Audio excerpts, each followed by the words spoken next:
Live from Fenway Park in Boston, NESN presents Boston Red Sox baseball. Tonight, the Red Sox open up a 4-game series against the Houston Astros. Hello and welcome, everyone. Tom Caron in for Dave O'Brien tonight. Jerry Remy, the Rem Dog, here with me as well. The offense has been on a tear. We know that. Fans getting excited about this club. The one thing they haven't seen is the ace, David Price, pitching like an ace, but he thinks he's got an idea what he needs to fix to get back to his form. Well, TC, hopefully some changes that he's made is going to make a difference for him tonight. It was really picked up by Dustin Pedroia on video, and I talked to Kyle Willis, the pitching coach, about it today. Now, when you look at the video, the side session is on the left. That was between his last start and tonight. The last start, of course, was in New York on the right-hand side, and you see the difference in the leg kick. The leg kick is much higher. That's number one than it was in New York last time out. But look at the glove. He was carrying his glove last time out around where his belt buckle is. Now it's up around his shoulders, and that's where he really gets to release the ball from the glove in a proper fashion and be able to get more on the baseball. Now, these adjustments are not uncommon for pitchers or any player to make during the course of a season, because a lot of times you get yourself in bad habits, you don't realize it. Sometimes it takes somebody else to pick it up, whether it be a player or a coach. That's what happened in this situation. Hopefully tonight it brings good results for David Price. All right, we'll be seeing the guys who finished first and second in the American League Cy Young Award voting last season. David Price finishing second to Dallas Keuchel. Keuchel gets the start for the Astros tonight. He's been struggling as well, but coming off a better start last time around. We'll tell you about it and check in with Gary Striewski when we come back.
NESN is brought to you by BuyAToyota.com, Toyota's website for deals. By Dunkin' Donuts, America runs on Dunkin'. By Subaru Retailers of New England, supplying award-winning all-wheel drive vehicles throughout New England. By LL Bean, discover gear that lasts at LLBean.com. By the 2017 Kia Sportage, visit anykiadealers.com to learn more. By Digital Federal Credit Union, see what DCU can save you. And by Southwest Airlines, transparency, low fares, nothing to hide. Well, the Red Sox have been on a tear offensively, and the offense has included power. Home runs leaving at a near record pace over the last couple of weeks. They've hit more home runs now in the last 20 games than any team in the American League. Some of those home runs going into the Red Sox bullpen. We head out there right now. Gary Striewski standing by with more. TC, what's going on? Listen, the feats of athleticism for these ball players doesn't have to be constrained within just the playing field here at Fenway Park, and you touched on it, and I'm going to elaborate on it. How about the lawnmower? Robbie Ross, of course, when he's not mowing down guys in the 7th and 8th inning of ball games, he's attempting to land on the top 10 list, and of course he has. Unfortunately, like the not top 10 list with home runs hit into the bullpen. A couple last night. You see he missed one. But TC, the thing about it is, there's always chances for redemption, and he got that chance. Unfortunately, he wasn't able to capitalize on that chance. He's 0 for 2 so far this season, but listen, I want to rewind to last season. He did catch one, but the best one was the one he didn't catch, and he attributes not getting hurt on this play to his yoga technique. You see him trip the bag, and then he does the little tuck and roll. So far, he's 0 for 3 with 1 catch. However, his goal this season is to catch 4 home runs. I don't know why that number just sort of pops out at him, but hopefully he gets a shot tonight. But let's forget about the number 4. How about the number 5? David Price looking for his 5th win, the first one since adjusting his mechanics. We got some Red Sox baseball coming up in just a bit, and I know that's what you guys want. You guys ready for some Red Sox baseball? Let's go! Let's go.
Destin is brought to you by Southwest Airlines. Transparency, low fares, nothing to hide.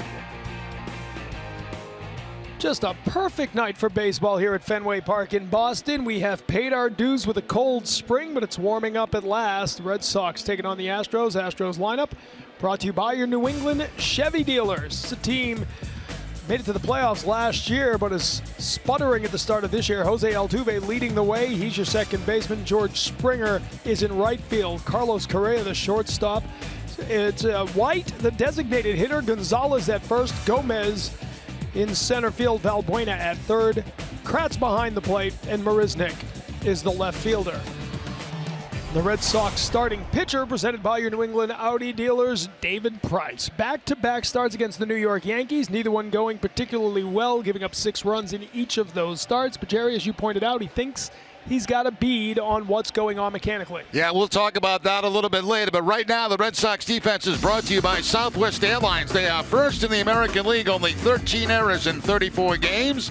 Travis Shaw will be at third base, Xander Bogaerts the shortstop, Dustin Pedroia at second, and Hanley Ramirez, the first baseman. Left to right, Chris Young, Jackie Bradley Jr., Mookie Betts, and doing the catch, it'll be Kristen Vasquez, excuse me. Tonight's umpires brought to you by ToyotaCertified.com. Curran Danley is behind the plate. Andy Fletcher at first, Toby Basner at second, and Joe West, the crew chief, is at third. Where available, this telecast can be heard in Spanish by selecting the SAP button on your television remote. SAP is presented by ToyotaCertified.com. Search for your factory-backed Toyota Certified used vehicle right now. It's good to know the factory has your back. Buenas noches, amigos. I just hope we don't send everybody to the SAP, because I'm calling the game in place of Dave O'Brien tonight. He's celebrating his daughter's college graduation. Congratulations to Sammy. First pitch swinging and diving is Chris Young, unable to make the play. And so a leadoff single for Jose Altuve, who didn't waste any time getting after David Price's first pitch of the game. Yeah, jumps on that first fastball from David Price and a sinking line drive. You can see the effort here by Young. He actually had it in the webbing of his glove, but when the ball hit the grass, that's when it popped out. And that's the most difficult part about a catch like that, holding on to the baseball when you don't have complete control of it and that glove hits the ground. And so Altuve, who's actually hit leadoff homers in 4 of the last 13 games in a major league leading 6 times this season, has to settle for a single. And that'll bring up George Springer as the right fielder tonight. As Price gets started, just misses there. 92 miles an hour on the fastball. We keep an eye on the velocity here throughout the night because that's something people have been tracking. The velocity has been down for David Price. Could those mechanical adjustments lead to better velocity, Jerry? Well, I think both velocity and command of his pitches, and that's what we're hoping for, and certainly Red Sox fans are hoping for, and David Price is hoping for tonight. You see the breakdown of his pitch arsenal. So far this season, 70% fastballs, 23% changeups. Altuve always a threat to steal. Price misses outside, 2-0. I will go back and take a look at the difference that Price is going to give you tonight. The higher leg kick. It's more evident, obviously, when he's in his windup, but the higher leg kick, the higher position of the glove. We'll show you a split screen very shortly. Pitching coach Carl Willis watching on here as Price checks Altuve back over to first base. Altuve with 13 steals on the season, only been caught 1 time. 182 in his short career. That's already 10th most in Houston history. Altuve, 5'6", 165 pounds. You wouldn't know it from his numbers. 2-0 pitch, fouled off. This is a team, the Houston Astros, it's a very unique offense. It hits a lot of home runs. It walks a lot. It strikes out more than anybody in the American League. And it leads the American League in stolen bases. So, I mean, when you look at the numbers, they're kind of weird, you know, as far as league ranking goes. And you see the standings, 7.5 games back, 14-21. Very slow start to the season for the Astros, but they have won 7 of their last 11. They think they're trending back in the right direction. It's a 7-game road trip they open up tonight. They go to Chicago to face the White Sox after these 4 games. So a tough trip for the Astros, who are trying to get their footing and get back to 500.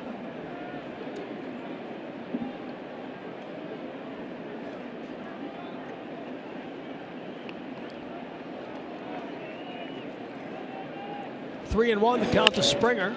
Ground ball up the middle, base hit. So Altuve and Springer begin the game with base hits. Altuve thought about trying to run to third, but he'll get back. Not the way David Price wants this outing to start. Changeup that time that stayed elevated. As you'll see, this changeup stays up in the zone, and even though it's on the outside part of the plate, as you can see, I mean, the location's good, but it's too high, and that gave Springer a chance to take that ball up the middle. So a very quick start here for the Houston offense. Little slip going around second base by Altuve, but he's able to get back. That'll bring up Carlos Correa, last year's American League Rookie of the Year. Coming off a homestand where he hit 300, had 2 hits in the 16-inning win yesterday. A day game in Houston. Astros thought they'd be in Boston in plenty of time. That game went to 16 innings. 3rd longest game in Minuteman Park history. Price gets the inside edge there for a strike to begin the at-bat to Correa. That's exactly where he wanted it, too. The fastball on the inside part of the plate. He gets it to that location, and Correa has to take it.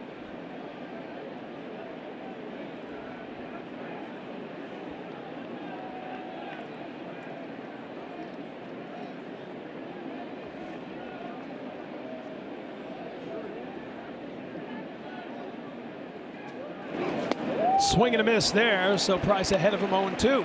Yeah, pretty good curveball that time from David Price.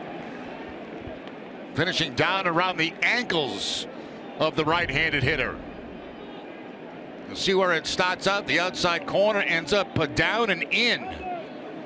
And that's a very difficult pitch to hit as he swings on top of it.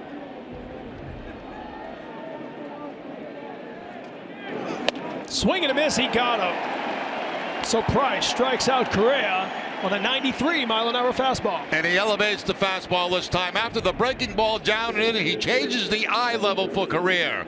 He throws the ball up in the zone about letter high and picks up the big strikeout. John Farrell likes it. And that's what John Farrell talked about after the last game in New York, that put-away pitch. He didn't have the velocity, or he didn't have the conviction in his fastball. You certainly saw it on the Didi Gregorius at bat. 2 strikes, but he went to the changeup, and Gregorius made him pay. There he elevates the fastball. Tyler White at the plate. The cleanup hitter tonight, a young player, just 25 years old, who last year jumped up through the system from AA to AAA, had an incredible .442 on base percentage last year. When the Red Sox were in Houston a couple of weeks ago, he was hitting .315. He's 7 for 47 since.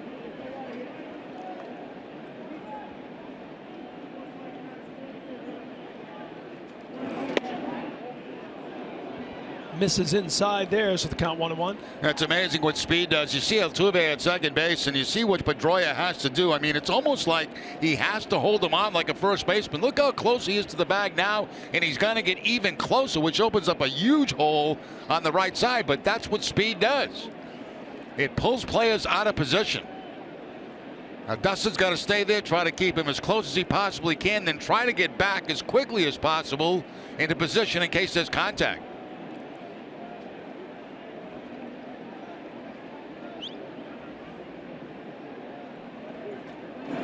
Swing and a miss there. 94 miles an hour on the fastball. That's harder than he threw at any point in the last 2 starts against New York. I've been averaging about 91 miles an hour. That time, as you mentioned, TC, 94 on the elevated fastball. Talked about Pedroia and how he has to kind of hold it, run around, and get back into position for contact. He's holding as long as possible, then he's going on the move.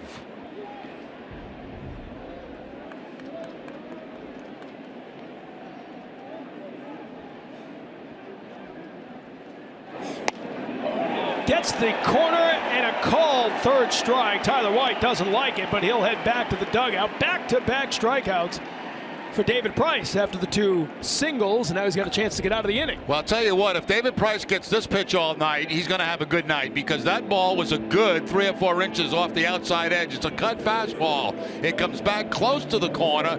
Excellent job receiving that. The great presentation behind the plate by Vasquez.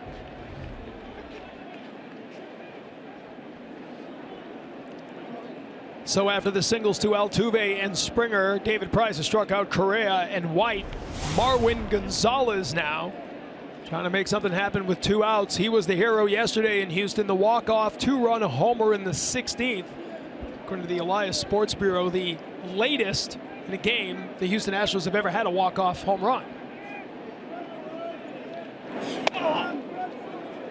Inside there, but again, the velocity a tick up here. 93, 94 we're seeing on the fastball. Yeah, the first chance we get, if there's a little lull in the action, we'll be able to show you again what we showed you in the open of the show, and that's the mechanical differences that is being implemented tonight by David Price, and hopefully that'll bring him good results.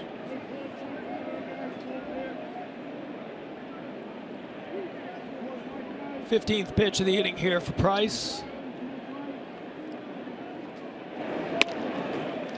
Called strike. Changeup at 85. And again, like so many pitchers we talk about, Jerry, David Price has a wide array of weapons in the arsenal, but it all feeds off the fastball. It begins with the velocity and the command of that fastball. It certainly does. The fastball, the cut fastball. He's got the changeup. He's got the breaking ball. But you're right, TC. I mean, it's all off the fastball.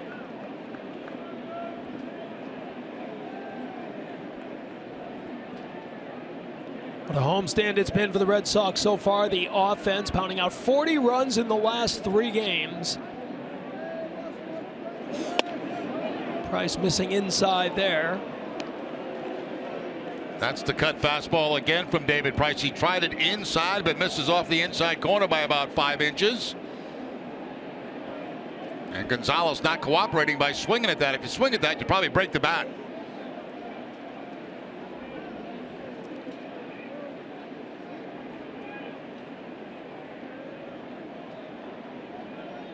It's Gonzalez's 3rd home run of the season yesterday that finally ended that one.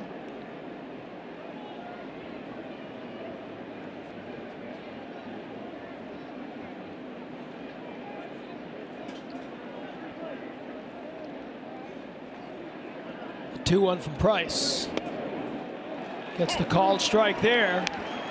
Once again, look at the split screen. You see tonight in Yankee Stadium on the right-hand side, watch the glove, how high it goes, and look how low it is in Yankee Stadium. Look at his knee, how much higher it is tonight than it was in Yankee Stadium. And from that point, he gets the ball out of the glove much better and hopefully increases his velocity and his command. Crowd coming alive here in support of David Price.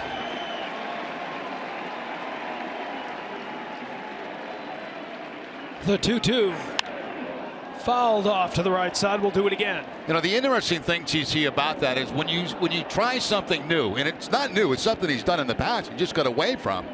You're kind of thinking about that a little bit. You know, when you first started in a game, it's on your mind. Make sure I'm doing the right things. Make sure until it becomes a habit. Talking to Kyle Willis, the pitching coach, about that this afternoon, and he said, "Yeah," he said, "it's amazing the difference when you look at it on video." And those are the two things to look at. First the leg and then the glove position. Now, Price said it was almost in the past like they were connected on a string. The hand came up and the knee came up with it. Right. Good point. Here's the 2-2. Swing and a miss, he got him. So David Price strikes out Correa, White, and Gonzalez, and the high-powered Red Sox offense ready to come up.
Of the game, but they're unable to do anything with it against David Price. We check out the Red Sox lineup now, brought to you by buyatoyota.com, Toyota's website for deals. Mookie Betts playing right, Dustin Pedroia at second, Xander Bogaerts the shortstop, David Ortiz the designated hitter, Hanley Ramirez at first, Chris Young, he's been hot against lefties, hot against Keuchel, he's in left. Travis Shaw at third, Christian Vasquez behind the plate, and the red-hot Jackie Bradley Jr. out in center field. They'll go up against last year's American League Cy Young Award winner Dallas Keuchel. Keuchel making only his 3rd appearance against the Red Sox. He started one game in relief. 7 2/3 total innings, 9 hits allowed, and 7 runs against Boston. It's been kind of a slow start for Keuchel on the season.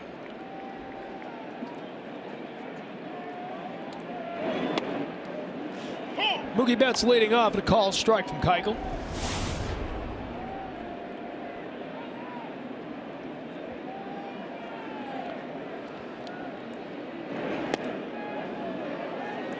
Mookie Betts held up there. I'm looking at Marwin Gonzalez, the first baseman, where he's playing, and he's almost halfway between first and second base. The way that Mookie can run anything on the ground to an infielder, he's going to really hustle to get back to the bag.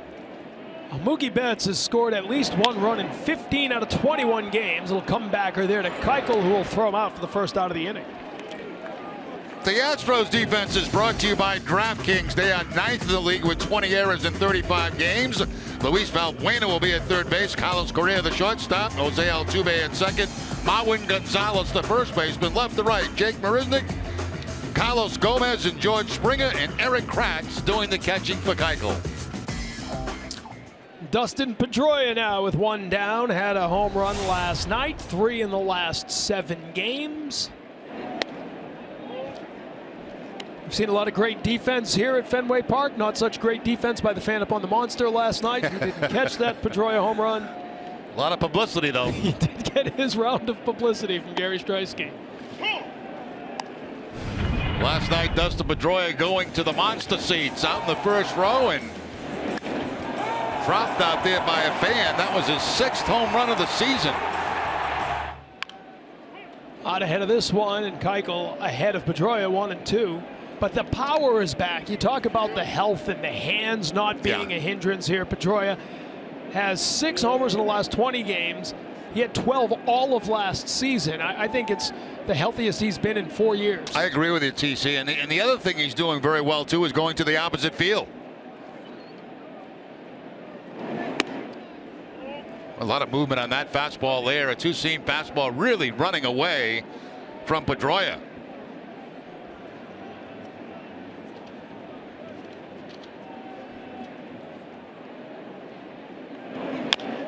Another one, and Keuchel will think about playing. Instead, Valbuena can't handle it. And that'll be a base hit for Dustin Pedroia. Now, you know, as a hitter, once that ball hits the ground and bounces up, you got to have a base hit, because even if Valbuena comes up with this, there's no chance he gets Pedroia at first base. It's a do-or-die play. He tries the bare hand, can't make the play, and Dustin picks up the base hit. 5-game hitting streak now for Pedroia. Keuchel started over there. He's won the last 2 AL Gold Gloves as a pitcher, so you've always got an extra fielder out there when you've got someone like that. But he pulled up. Might have been a hesitation move there for a moment for Valbuena when he saw the pitcher coming over. 5-game hitting streak now for Dustin Pedroia, and Xander Bogaerts, who's got a hit in each of the last 6 games, looking for a little more first-inning magic here for Boston.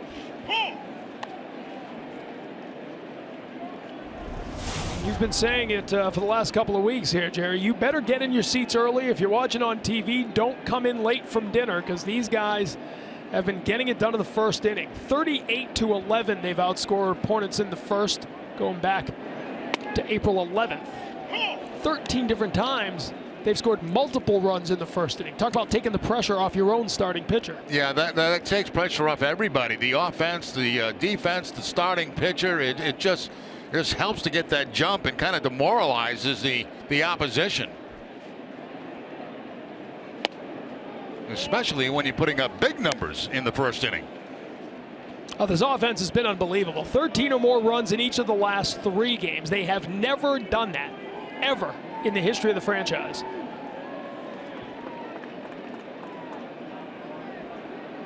At least 1 homer in each of the last dozen games. It's been since 2008. They've had a longer streak. Bogaerts gets a piece of that one. Xander Bogaerts is quietly, and I've used the word quiet for Xander Bogaerts since spring training, right? Everybody talking about different guys coming and position battles and the new pitcher and David Price. Nobody was talking about Xander Bogaerts, who had the 2nd most hits in the American League last year. And really, you don't hear a lot of talk about him now. Jackie Bradley Jr. is the hot story. This guy just consistently delivers in the 2-hole. He does. He got off to a slow start, but he got hot in a hurry. Batting 3rd, of course, after Dustin Pedroia. Here he drives one towards the monster. High, far, and gone! The X-Man strikes! And more first-inning magic for the Sox.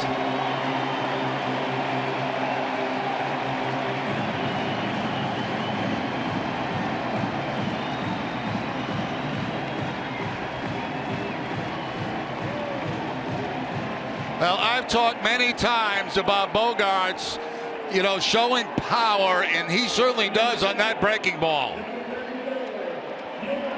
Big Papi Nino.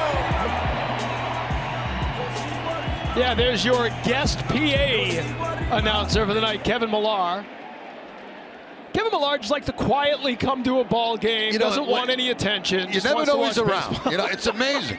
Either he's sitting halfway in the dugout or he's up in the PA booth. He may bump one of us off before the end of the night. Well, I'll tell you, that's classic right there because, you talk about getting in the game. Kevin Millar goes to the PA system to announce Ortiz. Excuse me, as my friend's up, I want to say a couple words. Yeah, that's all. But you never know he's around. It's quiet. Quiet is the word I think of. Fouled off. Yeah, does he even need a PA? He could have just yelled that. Take a look at Bogaerts' home run. It's on a breaking ball that's going to be down and in. And, I've talked a lot about the power of Bogaerts. I expect it to increase as he gets more mature, as he gets more big league experience. He's going to pick his pitches and hit his counts. He's going to take breaking balls like that, pull them, and drive them out of the ballpark.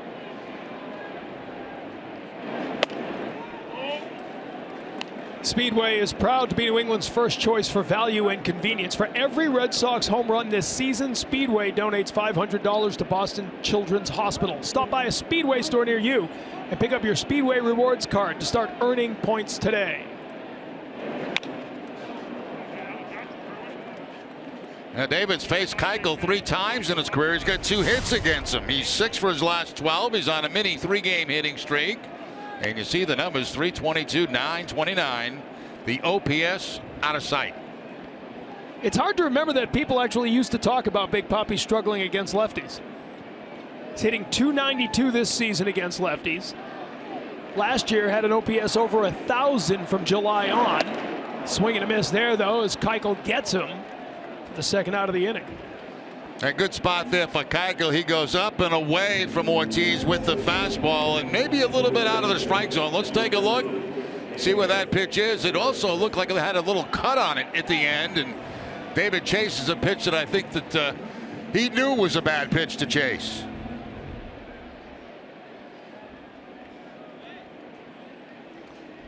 That'll bring up Hanley Ramirez. Ramirez batting .297 on the season. 5 for 12 over the 3 games against the Oakland A's.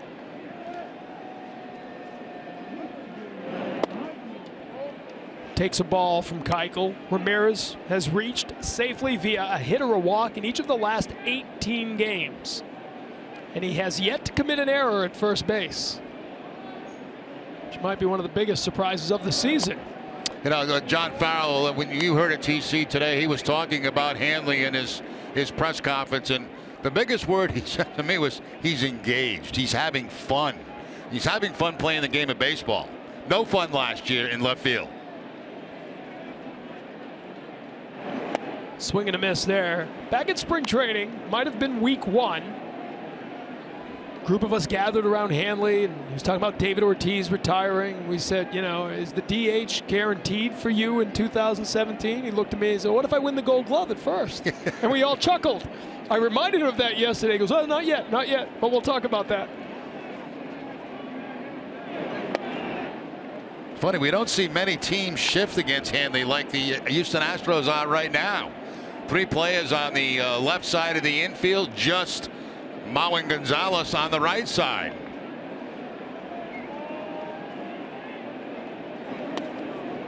Ball 4, so Hanley takes the walk. He extends that streak now to reaching via hit or walk to 19 straight games.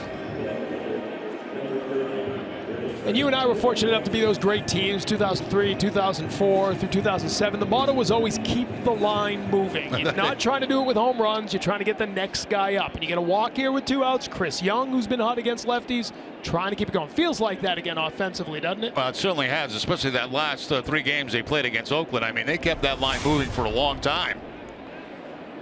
They got the same shift on right now with Young at the plate. Out ahead of that one as he Fouls it off to the left side. Yeah, Marwin Gonzalez is a lonely man on the right side of the infield with this shift, because he's got to stay on the bag with Hanley Ramirez on first.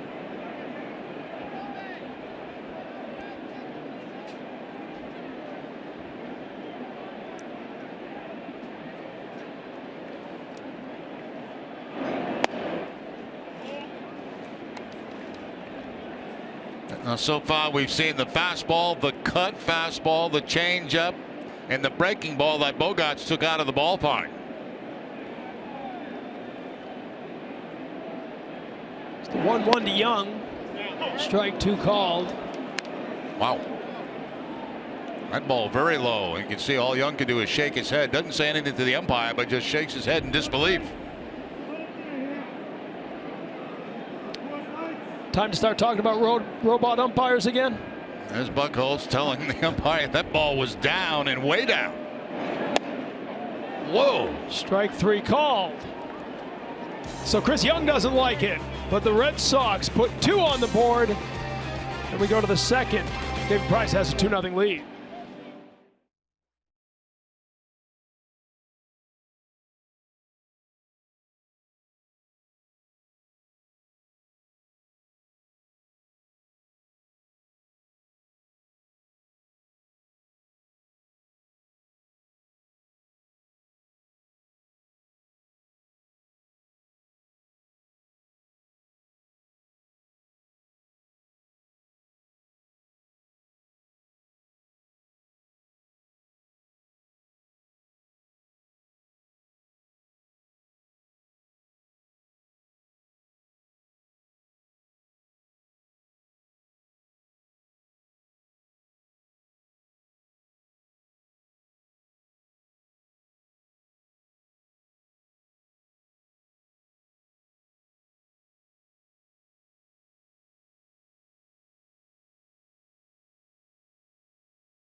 Another first inning, another early lead for the Red Sox. David Price back out here for the second.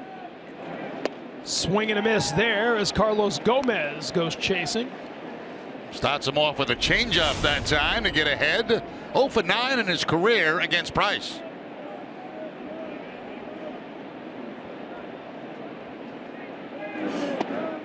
Gets a called strike there. A generous strike zone tonight. We'll say that for Kerwin Danley. It has been so far on a couple of occasions, not only to Young, but certainly in the favor of Price also.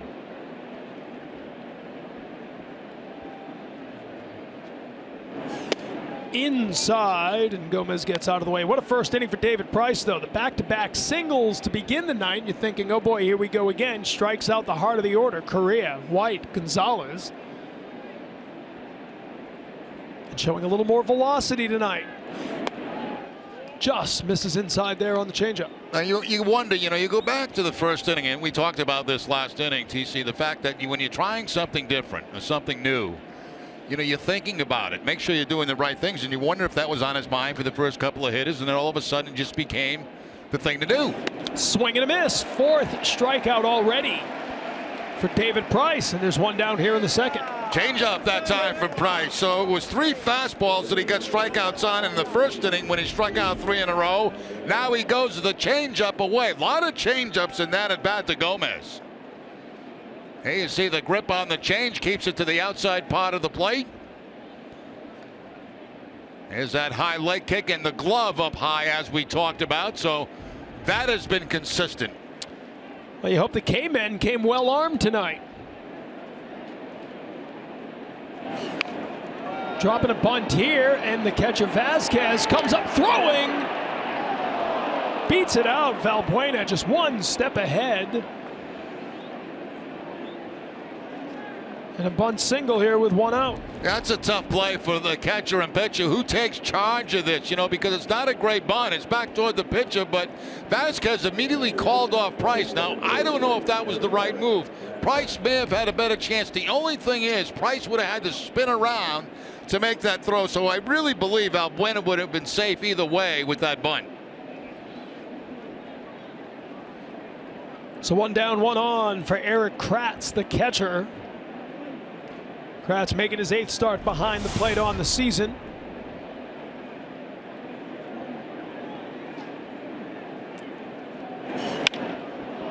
Fly ball left field. Young under it, but he can't get to it. It catches some wall, be played there by Bradley.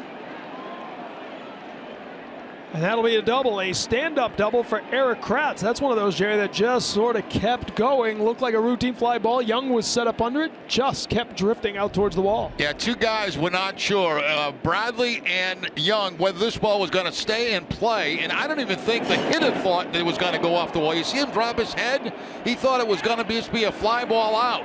But see Bradley backing up to back up the play. And what that does actually is save a run. You see Young going back to the wall, but the ball bounces above him, and Jackie Bradley's in a good spot to back up that play. Had a good angle on it, and that keeps a run from scoring. So Kratz, who'd been over his last 9 with a double, and you've got 2 runners in scoring position for the number 9 hitter, Jake Marisnick, just recalled from AAA a week ago. Check swing foul to the right side. It's interesting. You saw Kratz on that ball. Now, he thought that it was going to be an out. And that's what Fenway Park does to hitters. They can't believe how close that wall is. He hit that ball. He dropped his head like he didn't get it. And all of a sudden, he's standing on second base with a double.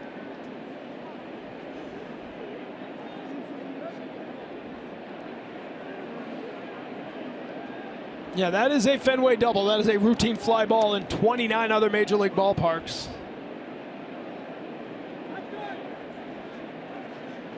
Price again with 2 on here, missing inside. As we were talking about with Kratz, watch him make contact and watch his reaction after contact. I didn't get it. Don, I didn't get it. Boy, he didn't really get going for a little while either. It was just about hitting the wall before he turned it on. The most surprised guy in the ballpark to be at second base. Fouled off again by Marisnick. It was the bottom of the order Saturday that gave David Price the most trouble. Romine and Gregorius, guys who are having tough seasons, put together good at-bats against Price. Valbuena, the number 7 hitter, getting on with a bunt, and then Kratz, the number 8 hitter, with a wall ball double.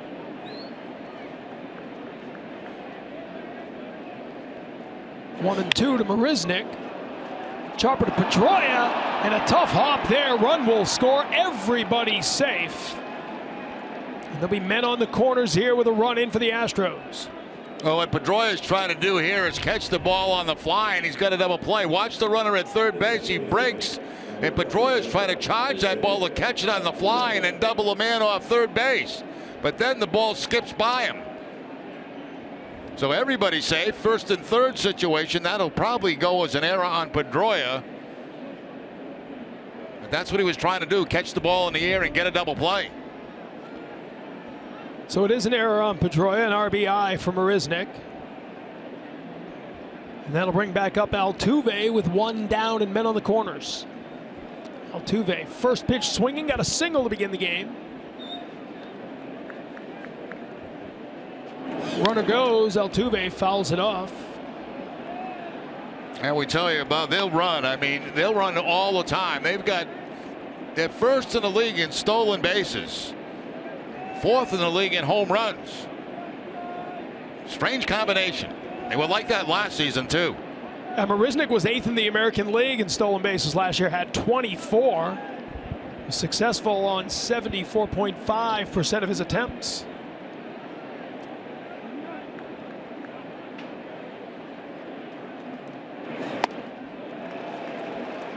Altuve chases, strike 2. 94 on that last fastball, up high against Altuve. Altuve leads the majors with 25 extra base hits. As we said, 5'6", 165, but he's got a rare blend of power and speed. I don't know what David Price wants to throw. He shook off just about every pitch that Vasquez has put down there. Fastballs, changeup, cut fastball. Fastball away.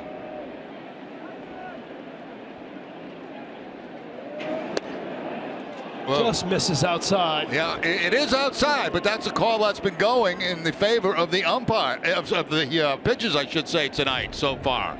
This time Price does not get the call. Very close. 94 miles an hour. The good news on that pitch. But he had a pitch that was a good 2-3 ball lengths outside of that, called a strike in the first inning.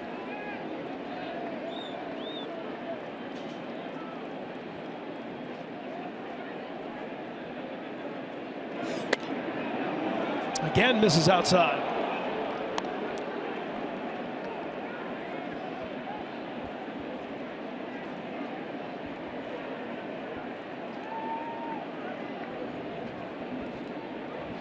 Altuve hit .313 last season, won the Silver Slugger Award.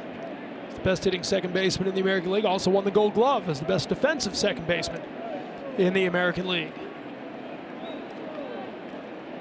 Marisnick dives back, no throw.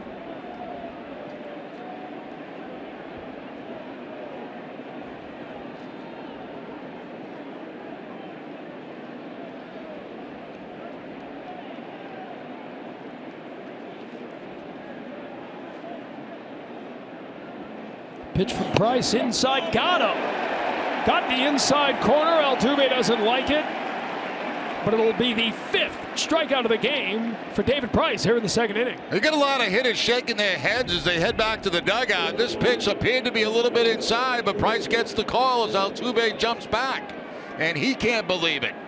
Fastball to the inside part, off the inside edge, but again pulled back a little bit by Christian Vasquez.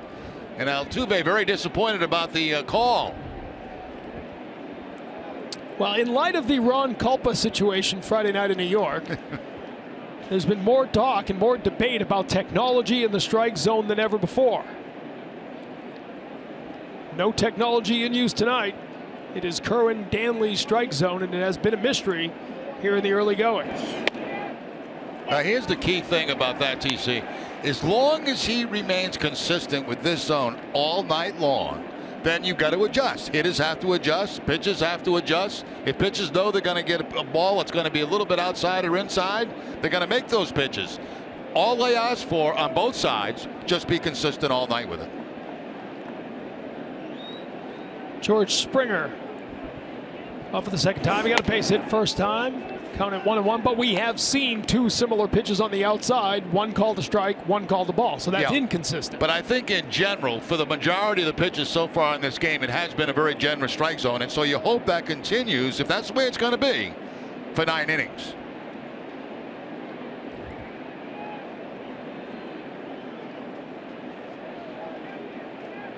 Pitch from Price, fouled away.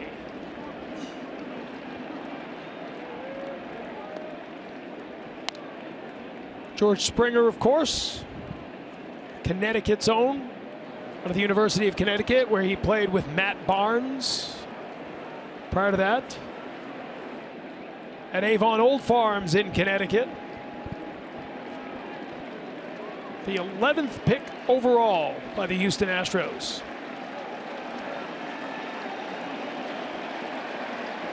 Here, David Price trying to strike him out and keep the lead. And he gets him. 6 strikeouts through 2 innings for David Price and a 2-1 lead for the Sox.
All right, back here at Fenway Park in Boston, Red Sox with a 2-1 lead. You just saw President of Baseball Operations Dave Dombrowski chatting with Principal Owner John Henry.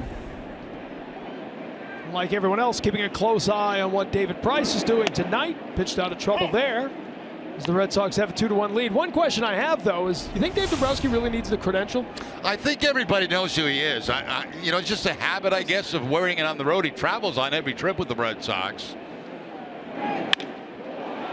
Ground ball, well played there by the shortstop. Correa over on the right side with a shift, and he throws out Shaw for the first out of the inning.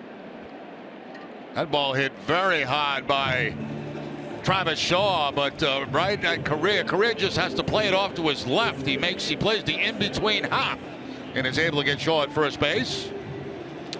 By the way, you saw Kevin Millar in the PA announcer's booth, and that was pretty cool, but I like our guest better. We've got Roger Clemens up above us right now. He's going to come down and join us next half inning.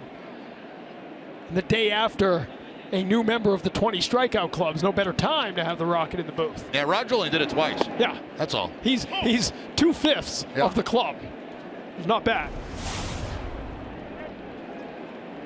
Christian Vazquez with one down here in the second inning. Nice night for Vazquez last night, a season high 3 hits. Fouls this one off. And you wonder, after missing all of last season, Jerry, how long it takes for a guy to fully get in the rhythm of playing most every night as a major league catcher.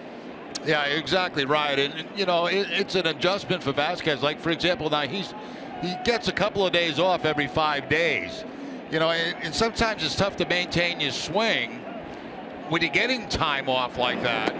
But the Red Sox have 2 very capable catches defensively, obviously, in Hannigan and Vazquez. And there's no problem for John Fowler rotating those guys and using certain catches to catch certain pitches. Vazquez has been catching Price.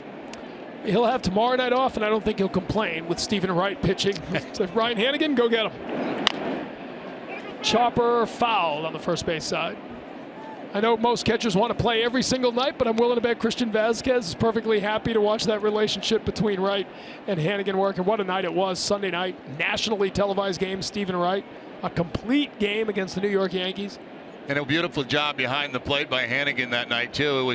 It seemed like the knuckleball was much easier to handle in that ball game. Vazquez gets out of the way. It was a 28-pitch first inning for Dallas Keuchel. Both pitchers have had to work early on here. 39 pitches through 2 innings for David Price. Again, Keuchel misses inside.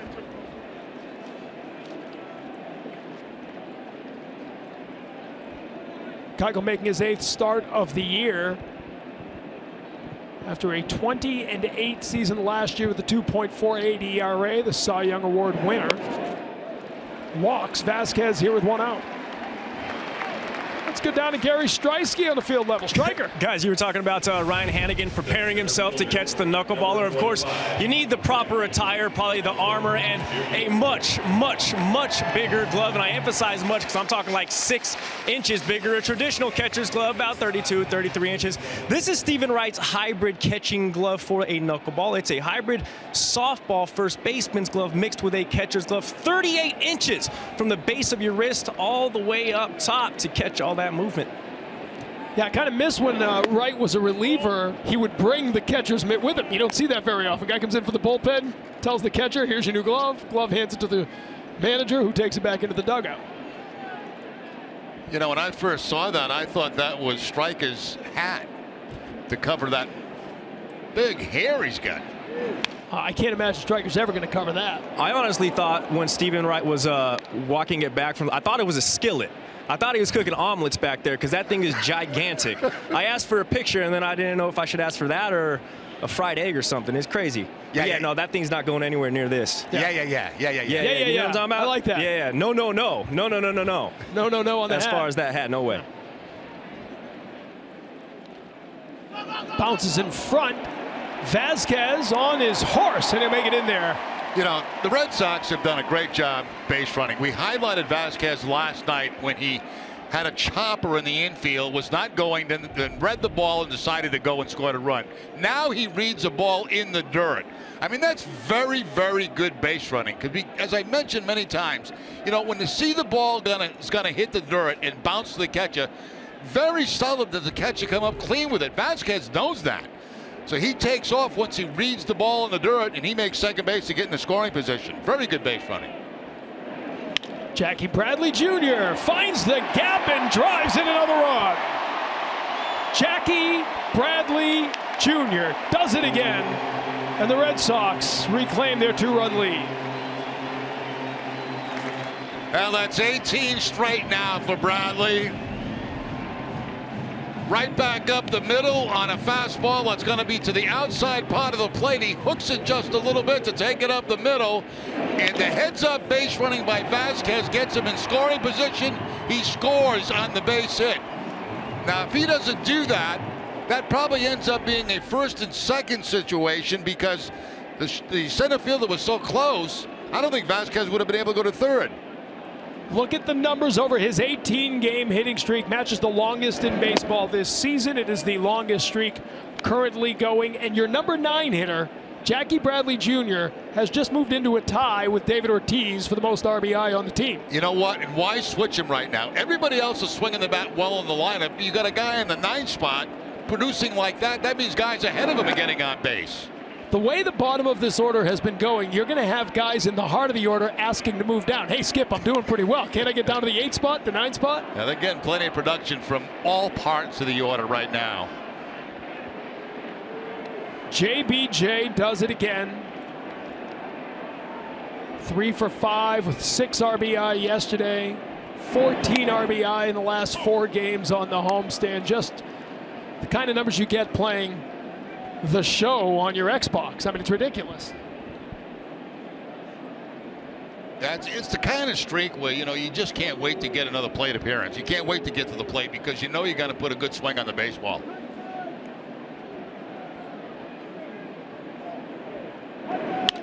Mookie Betts, ground ball. Correa gets over. No chance at second base, but he'll get the out at first. Bradley's speed, making sure there's no chance at a double play there. I'll tell you, that's a real nice play by Correa, the shortstop, because, you know, you got speed and Mookie Betts going down that first base line, and you'll see that he has to go to his right, he has to go to the back end, and then quickly get rid of that. Makes an excellent throw to first base. Very nice play by the Astros shortstop. What a really good player he is. Offensively, defensively, he can play the game of baseball. Last year when he was called up in June, he was the youngest position player in all of Major League Baseball. Good block there by Kratz behind the plate. Bradley was thinking of advancing. Dustin Pedroia had a single, scored a run back in the first inning, hitting .310 on the season now. Came into the game hitting .422 against the Houston Astros in his career.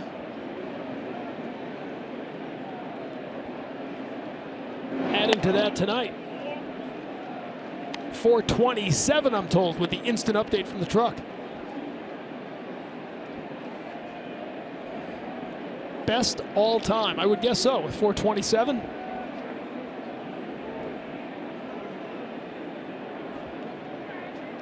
Keuchel laboring, 48 pitches already, and we're here in the second inning. And after a 16-inning game yesterday, they used 7 pitchers. You were hoping for a deep start from last year's Cy Young Award winner. Not looking like that will happen. Now, Red Sox building up that pitch count very early in the game against Keuchel.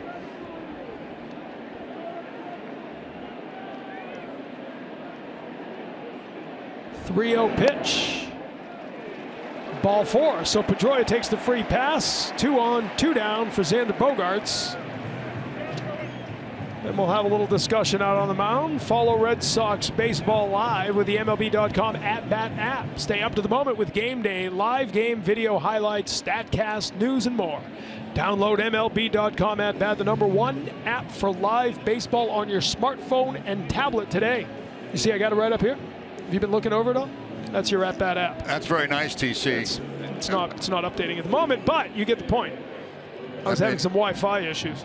but now I'm good. Yeah, so there you go. So it'll show you each guy coming up, and you'll have the pitch-by-pitch sequence over here. Shows you everything. I'll tell you got all the gadgets. Well, someday they'll teach it to talk, and I'm done. Hey, That's the way it works. I'm glad you're here tonight because now that means I don't have to talk to you like 3 hours after the game. Yeah, well, bad news is you got to talk to Adam Pellerin. You don't get it off. You thought you were going to get to go home right after the game. Hey, by the way, Roger Clemens up behind us. I don't keep him waiting, but the Red Sox are rolling. Roger Clemens going to join us next half inning.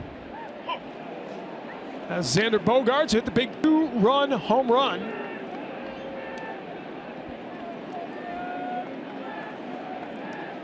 Back in the first inning, his 3rd home run of the season.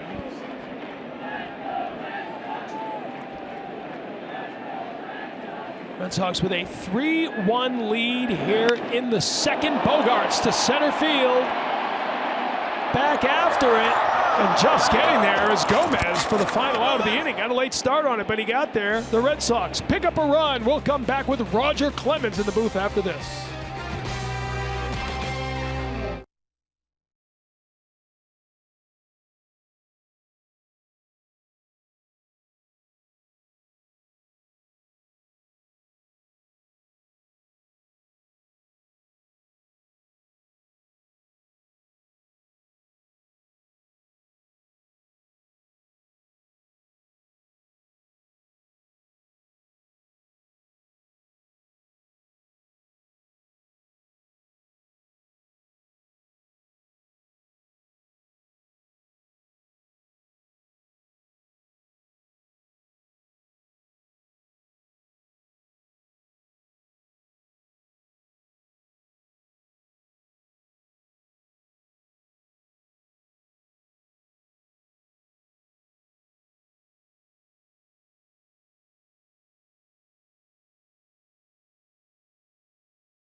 Red Sox with a 3-1 lead here in the 3rd inning. David Price coming back out after the Red Sox added to that lead with the RBI single from Jackie Bradley Jr.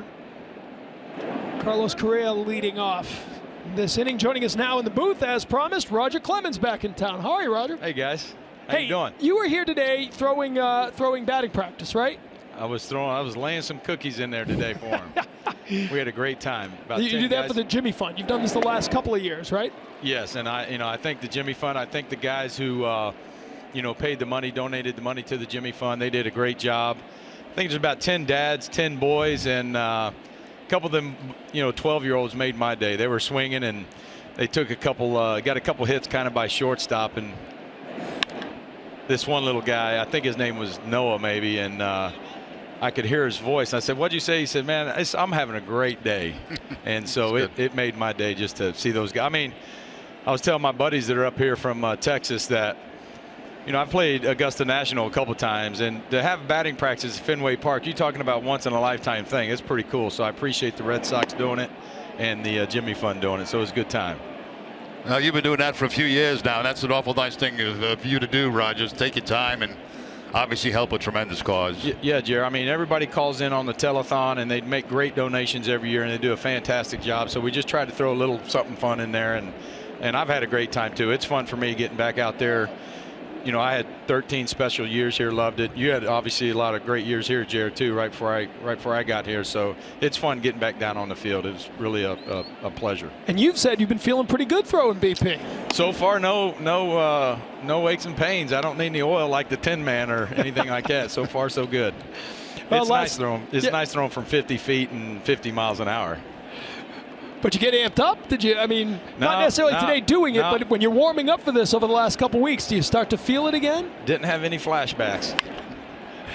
How about last night watching what Max Scherzer did? Wow. Did that bring you back? Yeah, you know, we were driving here from Connecticut, and my youngest one, Cody, called me and said, Dad, Max just tied your record for strikeouts. So we started looking around for it to try and see it. And then once I got to the hotel here, I was able to see some of the highlights, and I made a couple comments. The Houston guys, writers were,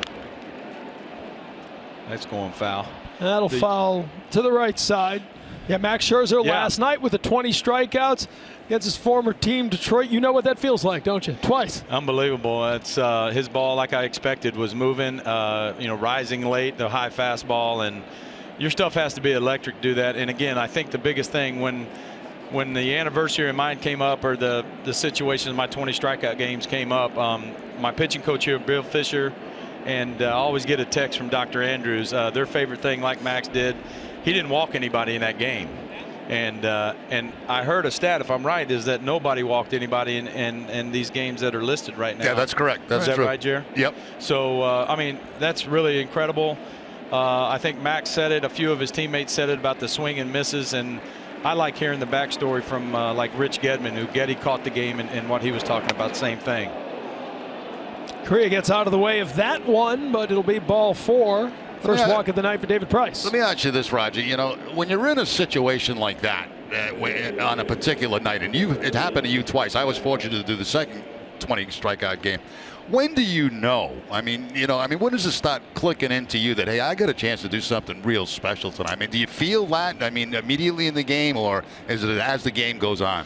Yeah, Jared. So I think there was a Red Sox record the first time I was alerted to when I was out there against Seattle here at home at Fenway, and they flashed it on the scoreboard. So that's when I realized there's a fly ball. That's going to stay in play Tyler right there. White on the third base side. Shaw gets over there, and he'll make the catch for the first out of the inning. So when I was here at home against Seattle, they'd flashed it on the scoreboard. There was a Red Sox record, and we rocked it. And then I went up in the 8th inning to change undershirts, and Al Nipper and a few of the guys were up in the clubhouse pacing, and it looked like they wanted to say something. They were watching me change my uniform, and then that's when they alerted me and said, hey, you got 18. There's a strikeout record of 19 right now with Ryan or something, that you got a chance to do it. So that's when I realized. And similar to Max, I think I got the first 2, and then the last guy grounded out. So I said last night, I remember thinking back to when you did it, that's going to be the only time you're kind of disappointed when there's a ground ball out to end the game. You know, you're happy to get the game, but you're looking for that one last punch. Yeah, I was happy to get the win. Dwight hit a nice home run for me in center field to get me back on top, so that was fun too. We did a big anniversary of that a couple weeks ago, and talking about how you were losing that game early on. You know what I mean? And the guys finally got it going. And Steve Lyons was saying, just to be a part of the offense, people forget that you had a couple of the Dwight Evans home run really got you back on top. Without a doubt. And for me, it was a stepping stone for me because I was coming off my small, injury in '85, and it got me back on pace, and I was able to show my teammates I was healthy, and it led to a great year for us. This is probably a crazy question, but did you feel better in the first one than the second one, or was it kind of the same feeling?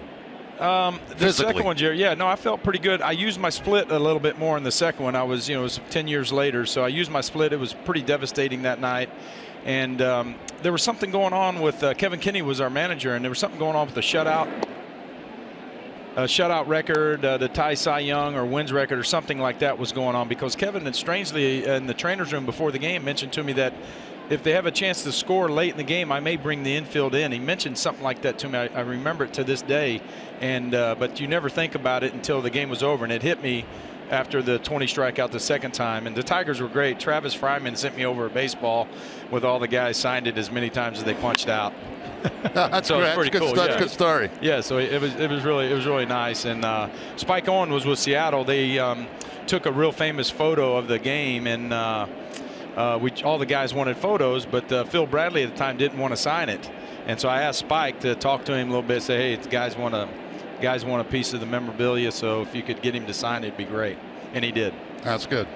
Well, Spike Owen, of course, your old teammate from Texas. And one of my favorite stories in baseball is still the fact that you almost didn't get to that first 20 strikeout game. You were stuck on Storage Drive, as so many of us have been over the years, but you had a bunch of people waiting for you here at Fenway. Yeah, I was fortunate to get here. A motorcycle police officer got me here, and everybody was panicking. I was pretty embarrassed walking through the clubhouse door, and Bill Fisher was going to scratch me from the start. I said, please don't do that. I didn't want to answer to everybody after, and we rushed to the bullpen, and I didn't throw probably a strike in my 30 warm-up pitches and got out here, and we got it done. And after the game, Fish goes, get here when you want to. I remember that was the night a lot of people, late April, a lot of people in New England kind of started to feel that '86 team was something special. Yeah, it was fun. I mean, it was, again, I have obviously fond memories of doing some fun work right here. It's the 1-2 from David Price. And Gonzalez gets a base hit to right field, so 2 on here in the third. A little bit of an offbeat question for you, but we're watching David Price tonight, the ace of the Red Sox pitching staff. Obviously, they paid a lot of money to go get him. You were an ace throughout your whole career on every team that you played on. What is that feeling like? What is the responsibility of being the ace on a ball club? Yeah, you know, if there's a losing streak and the way you prepare, I enjoy, Jerry, what I do now with Houston. I like to watch the guys' routine and see if they have a really quality routine that they can trust. I think even changing teams, a veteran like David is going to have to get a set routine here at this ballpark and settle in where he wants to.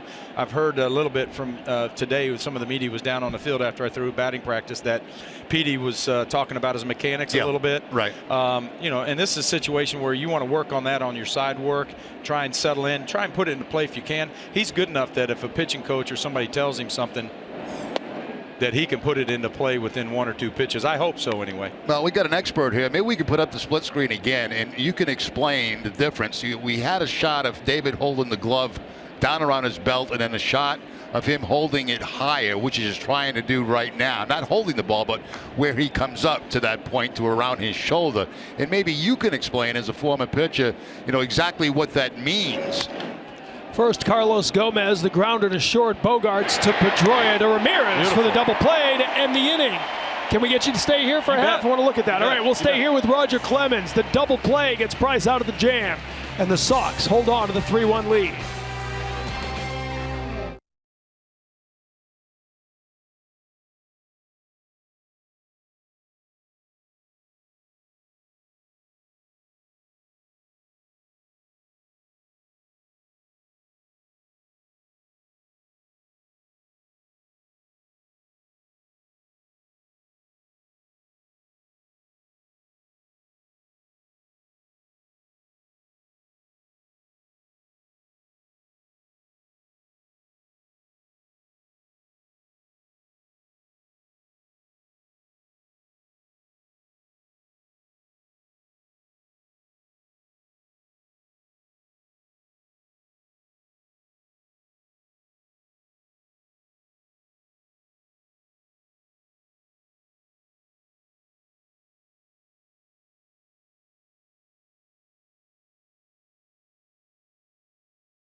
Hey, Roger, you're our pitching coach here. On the left is David Price over the weekend in New York, struggling. On the right is tonight. What do you see?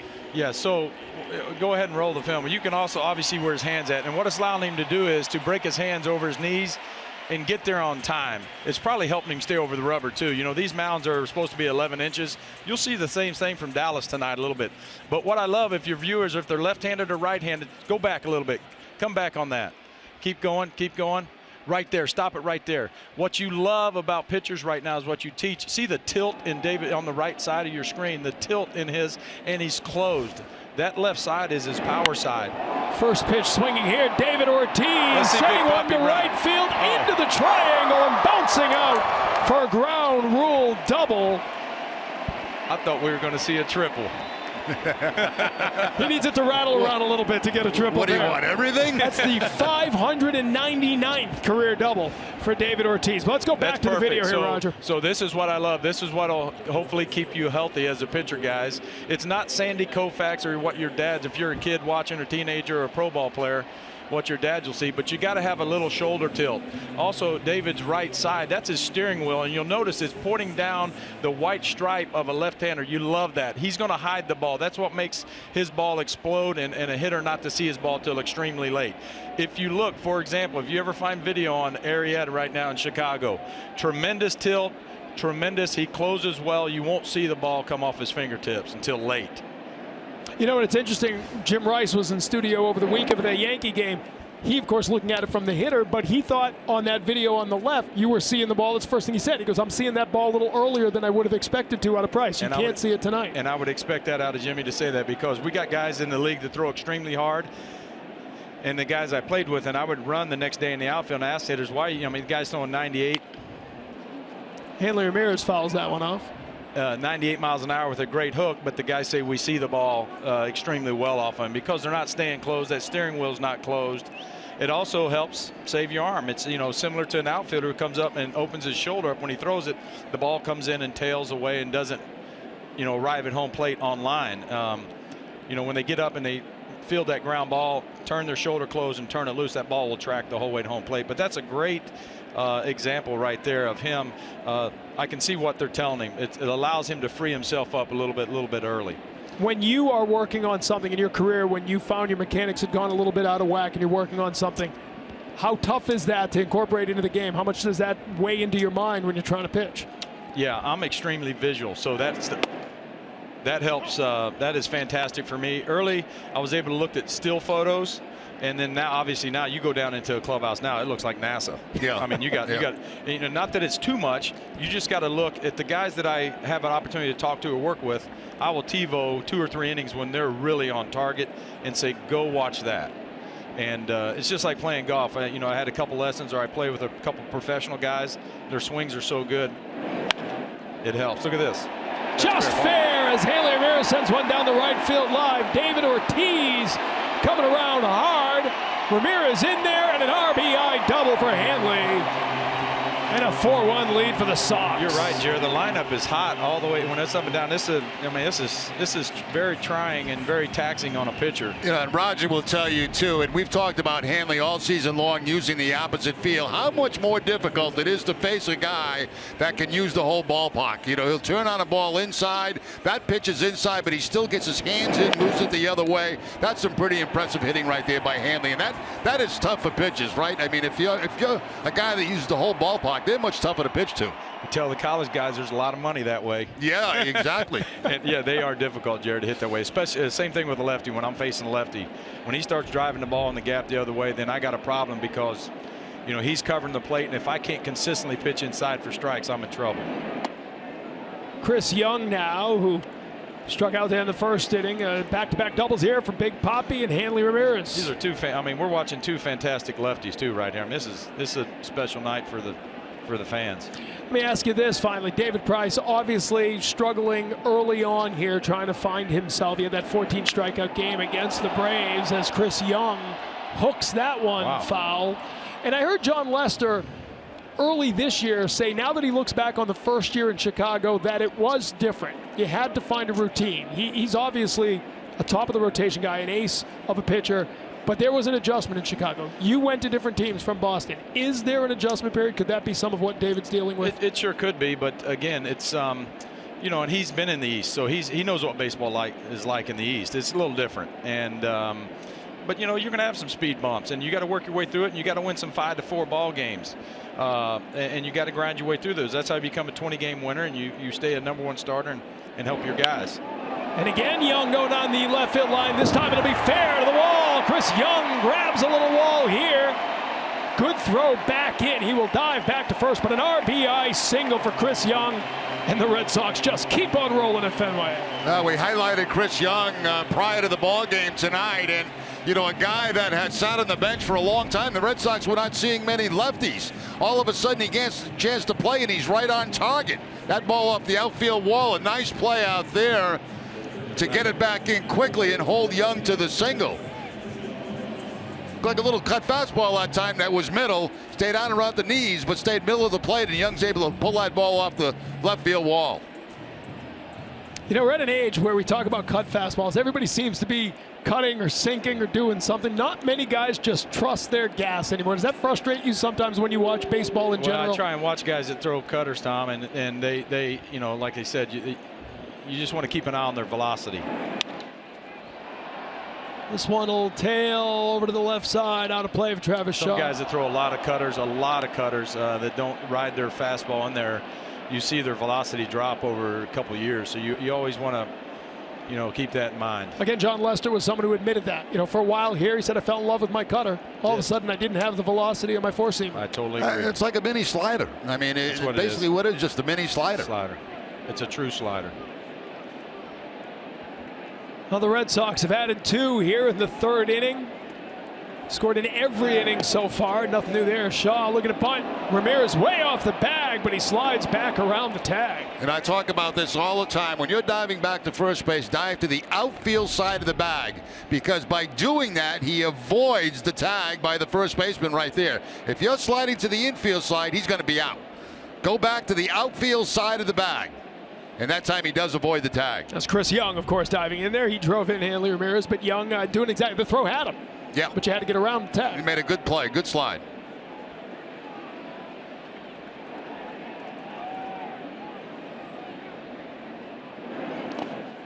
That one down in the dirt. Young looked like he was leaving with the pitch.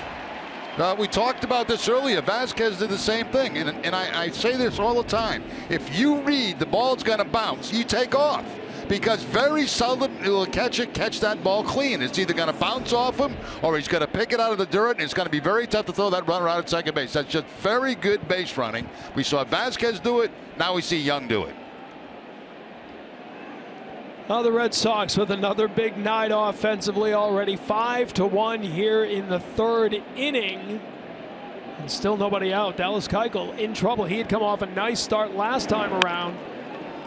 Shaw grounds this to the right side. Flip it over to Keuchel for the first out of the inning with the runner going to 3rd. But a bit of a mystery in Houston with what's going on with Dallas Keuchel. Well, we're in spring training. Again, it's a very good ball club. Young, very young club. But as we talked about, they're not going to sneak up on anybody now. They've made their presence known, and it's kind of a show me year for them, you know, and everybody knows the talent that's here. So not that a team's going to play them harder, but they are.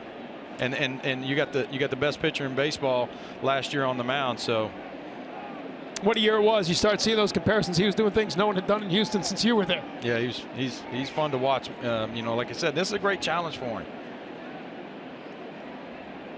So that'll bring Vasquez back up as he fouls one off. Roger, we want to thank you for coming in and spending a little time with us. Great to see you again, as always. Great time, guys. And thanks for the money you raised for the Jimmy Fund. It's been a great effort. Thanks to the Red Sox, and thanks to the guys at the Jimmy Fund for doing that, and the men and women who put the money up to come out and do it. And like I said, it was special for them to take BP at Fenway. Next time there's a 20 strikeout game, we'll bring in the day after then as well. It can happen. 2/5 of that club sitting with us here. Roger Clemens with us. Thanks, Rocket. All right, man. Roger Clemens with us. Great to see him as always.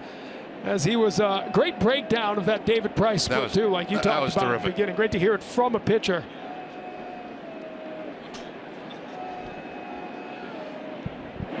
As Roger Clemens heads back, and Vasquez sends this one towards the pesky pole, but it's foul. But he nailed it there. I love he's calling the steering wheel, the whole shoulders, and you know that's perfect. Yeah, that was. You sort of see how that velocity comes from that windup. I mean, why miss that opportunity? We've been talking all night about, you know, the adjustments that he's making. You get one of the best pitchers that ever pitched, and let him explain it.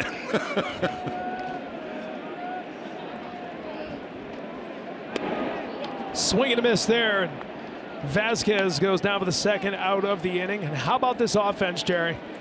Again, back-to-back doubles here. Ortiz and Ramirez. Chris Young, the RBI single to follow. You know, and in the middle of that, TC, that gets lost a little bit is Shaw doing his job. Now, you know, the Red Sox are scoring all kind of runs recently. They're up 5-1 in this game. Shaw has a man at second base in Young. And what does he do? He tries to pull the ball, right? They're playing baseball. They're playing small baseball, too. Not only are they just pounding the ball, they're doing the little things. Here's Jackie Bradley Jr. Grounder to second base. Altuve will get him for the final out of the inning, but 2 more runs for the Red Sox and a 5-1 lead with David Price coming back out.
All right, David Price back out on the mound with a 5-1 lead, 55 pitches.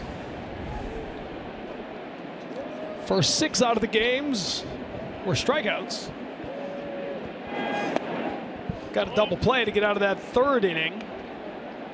And how great was it to hear Roger Clemens sort of detailing that breakdown? That was great stuff. I mean, you know, for me, I have to go talk to the pitching coaches, and I have to, you know, talk to the manager. And diving play there by Pedroia, gets up and throws out Valbuena for the first out of the inning. What a terrific. Red Sox have played great defense. We talked about them being the best defensive team in the American League, and Pedroia gives you an example why here. Diving to his left. The ball didn't secure in the glove, so he has to fight to find it. He finally does and is able to get the man at first base. That's a tough play right there. Just finding the ball, because you have a sense that you're going to panic when you're reaching for it. And getting back to the pitching stuff, you know, you do your best to, if you're not a pitcher, to go and get information from pitchers, coaches, and try to explain that. And, you know, I do it a lot with John Farrell and Carl Willis, but to have, you know, one of the best pitchers that ever pitched a game break it down, that is pretty special stuff. And again, Roger Clemens in town for the last couple of years. He has put together a batting practice package that has allowed us to auction off the Jimmy Fund Radio Telethon. Obviously, a prize like that gets big money. I think he had a group of 10 dads and 10 kids, and he goes out there and throws BP. You got 12-year-old kids who get to say, I got a hit off Roger Clemens. Yeah, that's pretty special, and he's been doing that for a number of years now, and it's a great draw with a lot of money coming to the Jimmy Fund. This is the catcher, Eric Kratz, had a double in the 2nd inning. One of 5 hits against David Price. With Benjamin Moore, you can paint like no other. Go to benjaminmoore.com to find your nearest retailer.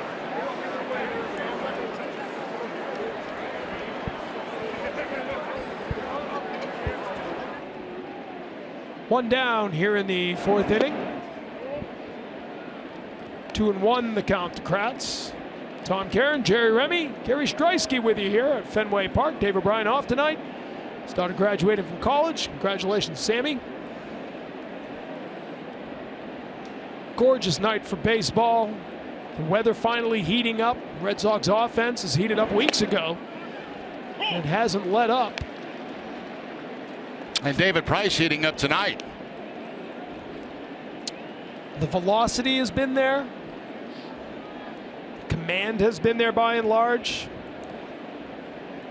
Adding to his strikeout total, came into the game with the highest strikeout per 9 ratio in the American League, and he adds to it there as he strikes out Kratz. Well, when you look at his strikeouts so far in the game tonight, he's got a total of 7 if my scorecard is correct, and 6 of those have been on the fastball.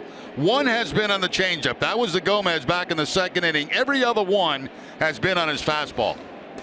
Take a look at these rocket arms presented by Quicken Loans, the American League leaders in strikeouts per 9 innings. David Price, 11.54.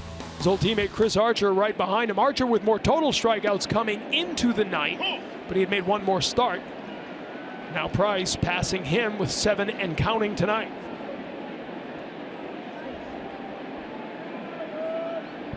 Astros led off the game with back-to-back singles from Altuve and Springer. Price struck out the side after that. 2 hits, an error, but 3 strikeouts in the 2nd inning. And here, with 2 down, he's ahead of Marisnick, 0-2.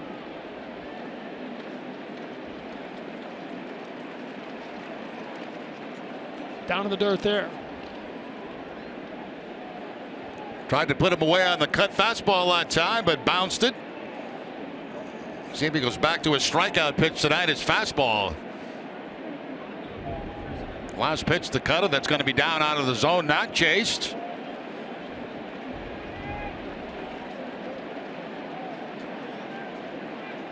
The 1-2. Fouled back up here.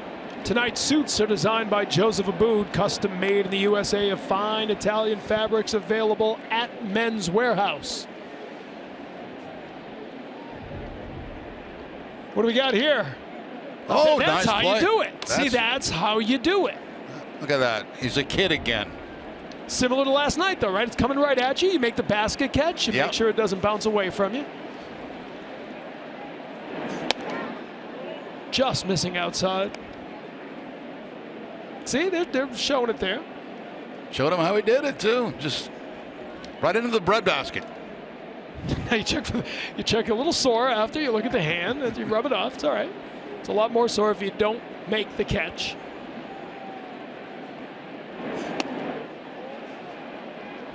So Price was ahead of Marisnick, 0-2. Marisnick works back to a full count here.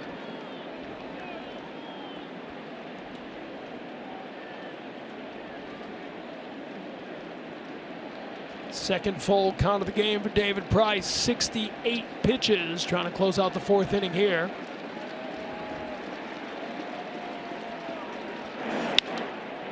Fly ball left field. Chris Young coming in. He'll make the catch. The first 1-2-3 inning of the game for Price. In the top of the order coming up for the Red Sox with a 5-1 lead.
Coors Banquet Timeless Moment on this date in 1948. For the first time ever, a baseball game at Fenway Park was broadcast on television.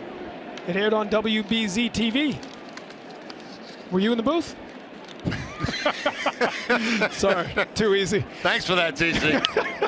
Ground ball to the third baseman, Valbuena, up and across to get Betts first out of the inning. I guess I bet that broadcast was a little different than what we have today, Yeah, right? I don't think they had the camera up here in the booth. No, there was no camera in Yeah. the booth. They probably did it with what, a high home camera. Right, right. That's it. They had the one microphone One for the microphone, announcer. you handed That's over it. the other guy. No effects, no nothing. No exit velo on the home run. No monitor. Yeah. 29 years in the booth for Jerry Remy. Just set the record straight. It's all right. You can add a few if you want. That doesn't bother me. I'm sure some nights it feels like it's been longer. Some nights more than others. 2-0 to count to Pedroia. Pedroia with a single. Scored on the Bogaerts home run. Had a walk in the second inning.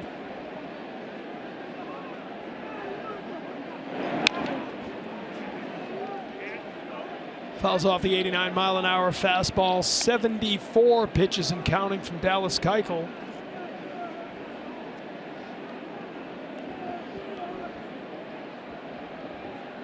Any guesses from here, Jerry? What's wrong with Keuchel? I mean, clearly this is not the same guy who won the Cy Young Award last year. No, I think his command's a little bit off in this game. Now, there's a good example of, how he pitches that ball, a changeup going away, living off the outside edges, and it really hasn't been the case in this game. Now, that's a very good pitch right there by Keuchel. Yeah, 79-mile-an-hour changeup. Pulled the string on that. Ground ball to short. Correa hustling across. Got to hurry, but he gets Pedroia for the second out of the inning. This greater coverage of baseball is brought to you by T-Mobile. Major League Baseball team batting average leaders entering the game. How about the Red Sox as a team hitting .293? Nobody in the American League close at 20 points ahead of the Baltimore Orioles. Pirates, Marlins, Rockies from the National League in the middle, but .293 as a team. TC, I don't care what stage of the season you're in. As a team, when you're hitting close to 300, I mean, that's a bunch. And I know we live in an age of advanced metrics where batting average isn't valued like it once was, but you can go by any metric. Go at OPS, go at, some of the numbers you use now to see what a team is doing offensively, and they are at the top or near the top of every single offensive category. On base percentage, slugging percentage, they hit for power, they hit for average, they get on base, and like we said, they keep the line moving. And it's a pleasure for guys like Chili Davis and Victor Martinez to watch this. They put so much time and energy. Excuse me, Rodriguez, I said Martinez, Victor Rodriguez. They put so much energy into the work, of making these guys good hitters, making them think about hitting, situational hitting. To see it happen on the field and all at once is very impressive. Bogaerts, pop foul right side, foul ball, he's out. 1-2-3 inning for Keuchel. David Price coming back out with a 5-1 lead.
Back for the 5th inning here, David Price with a 5-1 lead.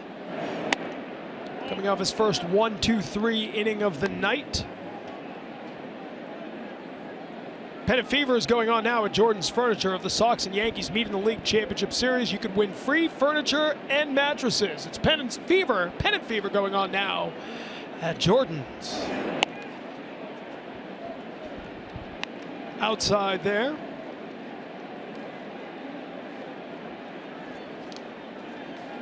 Take a look at his pitches by inning. No surprise that the fewest pitches thrown in an inning. The 4th inning, the 1-2-3.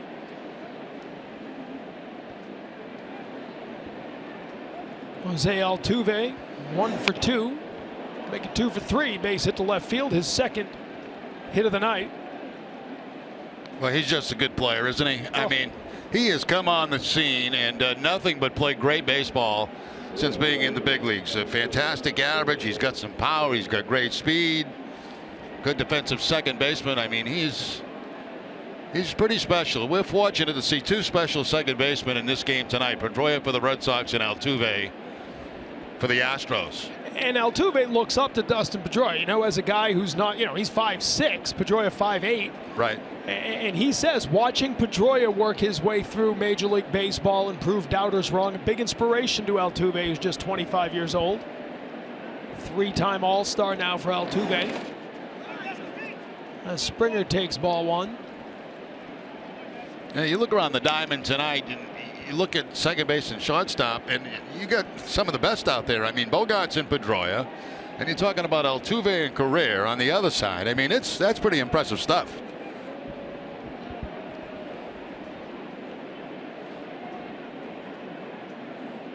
Correa on deck. Springer 1 for 2. Had a single in the 1st inning. Struck out in the 2nd.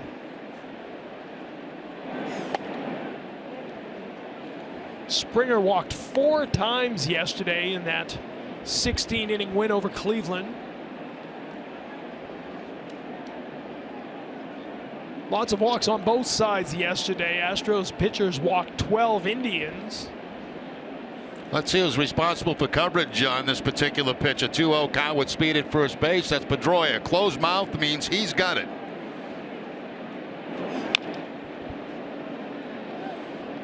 When you look at the second baseman, and Pedroia, of course, is taking charge because he's got more experience, and so he's making the calls. When he keeps his mouth closed, that means me. He's got it.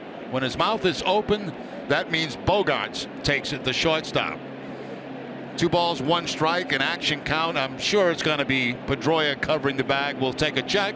I could be wrong, but nope, it's going to be Pedroia. Strike 2. And we had an interview last year with Dustin, and he said something, I forget the exact number, something like 10 checkpoints before he sees a pitch. Now that's amazing when you think about it. I might have done the same thing, but I never counted them.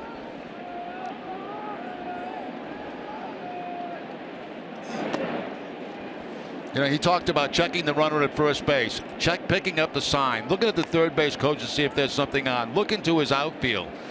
I mean, he's got all kind of things that he does. He's just not out there, waiting for a ground ball. He's got all these checkpoints that he goes through.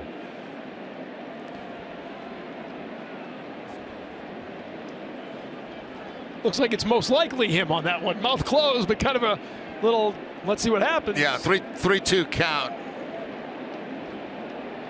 Might be running. He's not. Swing. Foul tip held on to.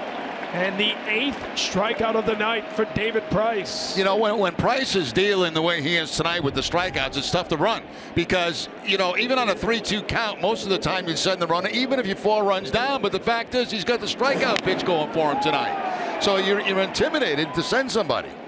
This is what everybody clamored for, especially in that one at-bat, right? Didi Gregorius had him 2 strikes with the bases loaded, and he went to the changeup. Wasn't a bad pitch. Right. But Didi Gregorius is not a great hitter. He was struggling. I think fans wanted David Price to challenge him, go up after him, make him chase. That was 94 miles an hour on our gun here in the ballpark. The scoreboard showed 95 miles an hour. We didn't see anything like that against the Yankees. Not even close. Dustin Pedroia also has a weird way of getting ready for a pitch. He kind of jumps almost like a tennis player when they're expecting a serve. Gives a sign, another checkpoint. Called strike to Carlos Correa. And then here's his unusual way to get ready. He goes down and up, almost like, you know, like receiving a tennis serve. That's just his way of getting ready. Checkpoints, checkpoint, checkpoint. See the sign. Look at the shortstop. I got it. Just missing outside. 91-mile-an-hour fastball there.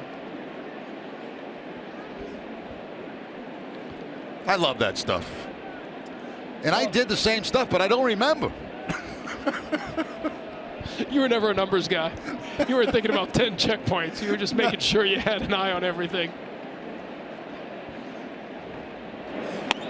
Swing and a miss there as he gets after him with a 93-mile-an-hour fastball. You know, it becomes such a habit to these guys, and at every position, not just second base, but every position of what they do prior to a pitch. It becomes such a habit. You don't even know you're doing it. 4 Gold Gloves, the most of any Red Sox infielder in history. Pedroia looking in for the sign. Now Bogaerts will check him out. Pedroia's got it.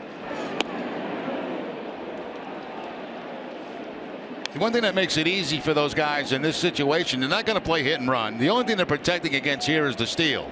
You can eliminate the hit and run in a 5-1 ball game. That's not going to happen. So it makes it a little bit easier for the guy giving the sign. Both guys will check out the sign. And there's the communication. Fouled off there. Is it always the second baseman No. who tells the shortstop? No, it's not. It's basically usually the guy that has the most experience at the big league level. He knows the pitchers, he knows the hitters, and so it doesn't have to be the second baseman. It can be the second baseman or the shortstop. It's usually the guy that has the most major league experience, and certainly in this case we know Pedroia does. Peeking in, squeezing his eyes to see the sign. A little bit difficult for him tonight for some reason. I don't know. I'll take it though.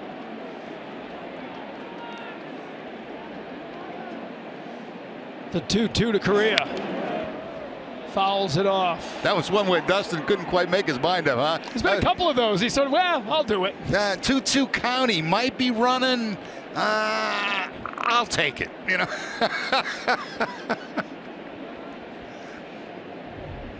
I love this one. What the heck? I'll take it. Might as well.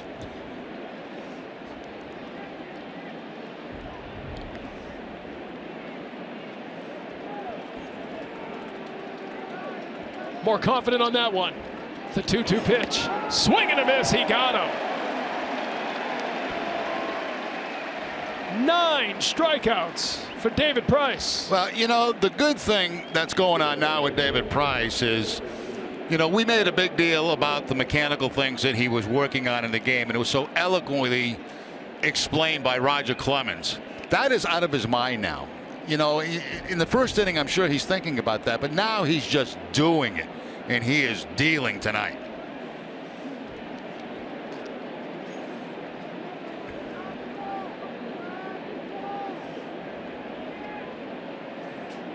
That'll bring up Tyler White.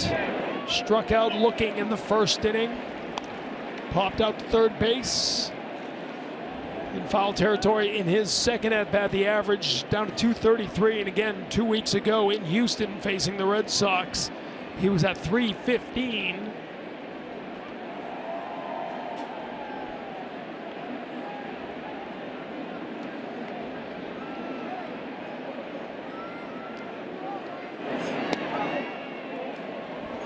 Price misses outside. That's a curveball a lot of time from Price. He hasn't thrown that many curveballs in the game tonight. He hasn't had to. He's basically been fastball, cut, a changeup, and now he goes to the breaking ball, showing something different. That's not a bad spot for it either.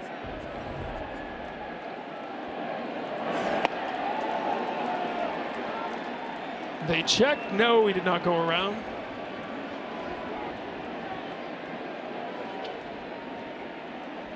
Don't miss WB Mason Extra Innings live right after the game. Adam Pellerin will absolutely crush it alongside Steve Lyons. They'll break down tonight's game. You'll hear from David Price, John Farrell, whatever, whenever, wherever, who but WB Mason.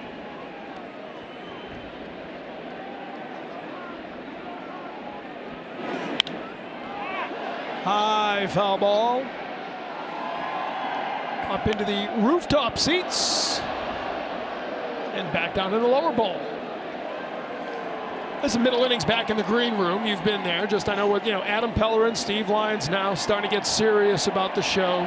Oh yeah. Putting packages together. Dinner's put away. Yeah, if they're just getting serious now, well, they're late. Serious Because you're serious right from the first pitch. I've been in there with you. But the first couple innings, you're eating a little bit. You're kind of serious. But you're paying it. You can eat. Oh, absolutely. You can chew gum and walk at the same time. You got to pay attention.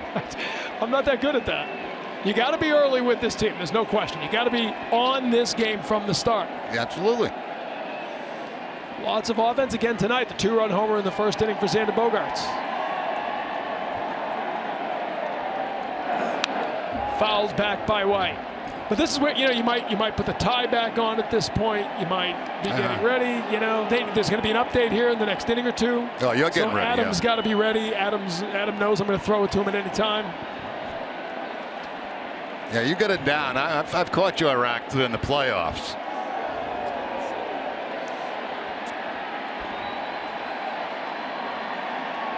Two balls, 2 strikes to White. 9 strikeouts on the night for David Price. Swing and a miss. 10 strikeouts for Price. The 32nd 10 strikeout game of Price's career, and a 5-1 lead for the Red Sox.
Bottom of the 5th here at Fenway Park. Red Sox with a 5-1 lead. David Ortiz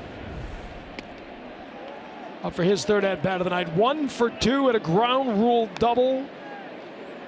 And then scored on Hanley Ramirez's follow-up double. 599 career doubles now for David Ortiz. Big Papi putting together a farewell tour for the ages this season as he swings and misses there.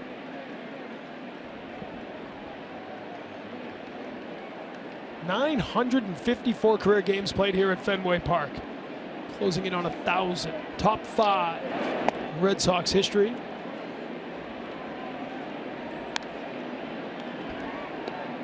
Hoping to become just the 2nd player in Red Sox history to win 4 World Series.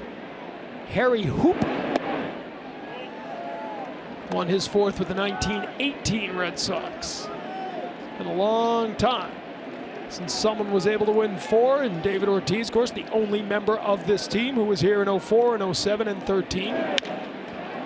Ground ball to the right side, into the shift, and Altuve will get it there just in time. Let's head down to the field, check in with Gary Striewski. Guys, I think we're in a little bit of an unprecedented territory. Right now, the Red Sox have 5 players batting north of 300. I think they're the only lineup in the big leagues that can say that, and if they're not, I'm sure I'll hear about it on Twitter. So that being said, I asked hitting coach Chili Davis, at this given time, who's the scariest hitter in the Red Sox lineup? Of course, probably people automatically thinking JBJ, and of course, he gave me the customary, well, everyone at this point, but then he sat on it for a second and said, you know what, it's actually Dustin Pedroia, because he's healthy, because he's hitting for power, and because he's hitting everything everywhere. And I don't think it hurts that he has the silver slugger and the big fella behind him. That's a tough question for a coach, right? And Gary, the intrepid reporter, the tough reporter, going to go in there asking the tough questions, but the coach is going to say, well, they're all tough. Yeah, and you know, you would think that right now, the way Bradley's swinging the bat, you say Bradley, but I was surprised by the answer. You know, they see stuff that we all don't see. When again, Pedroia, right? I mean, how tough is it to strike Pedroia out? Yeah. You know, and now that he's been so successful going opposite field, they're starting to come back inside, and we know what he can do with an inside pitch. Hanley Ramirez, meantime, his offense certainly coming around. RBI double back in the 3rd inning, walked in the 1st. Remember last season, 10 home runs. People forget. Tied a Red Sox record with 10 home runs in April. And then I think it got to him. I think he got home run crazy after that, and he completely changed his natural swing, trying to lift everything over the Green Monster. And then playing in front of the Green Monster obviously weighed on his mind. Here's one towards the Green Monster. Fair ball off the wall. That one was too hard to be an extra base hit, as it came right back. You know, Left fielder Marisnick. People say to me, Remy, you're crazy, and because I always say the guy that hits the ball the hardest in the Red Sox lineup is Hanley Ramirez, and people say I'm crazy.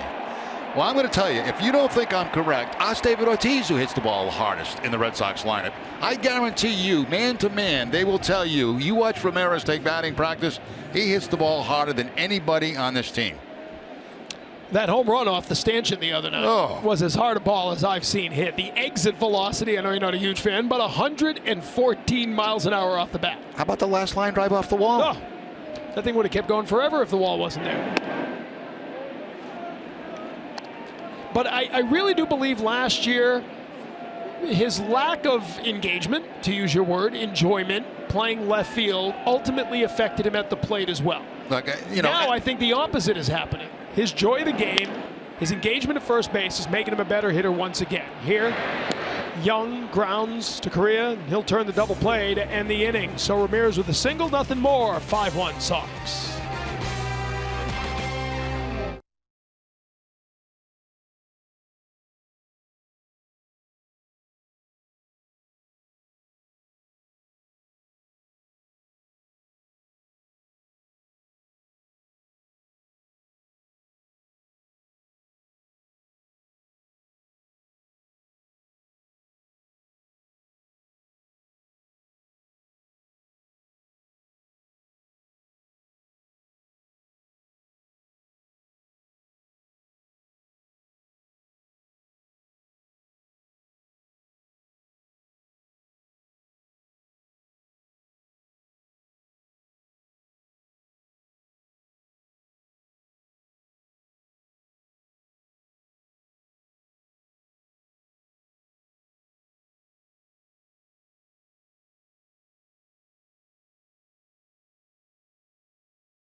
Pitching line brought to you by Ace Ticket. 5 innings, 10 strikeouts, the 1 earned run. He's now retired 7 of the last 8 batters he has faced. He'll face Marwin Gonzalez. We're going to have a game break this inning. So Adam Pellerin now, just to take you behind the curtain, as we say, he's scrambling, right? They're shutting the door of the green room, getting ready to mute the TV. He's got a microphone on, ready to go at any moment. How about makeup? No, you'll be off camera for this. I don't know. Adam might wear makeup all the time to look good in the green room. I don't know. I don't think that's the case. Sometimes you got to freshen it up, when you've been sitting there for a while before you go on camera. And you put it on before the pregame show, so now's where it starts to get a little oily and cakey. Yeah. Not sure cakey's a word, but if it was, that would be the case. Price. It's strike 2 there on Gonzalez. Gonzalez had a single in the 3rd inning. It was the 3rd straight inning where they had 2 or more runners on, but Gomez, grounding into the 6-4-3 double play, ended that threat, and they really haven't had anything going. Nobody in scoring position since that double play to end the 3rd. Swing and a miss there, strike 3, 11 strikeouts.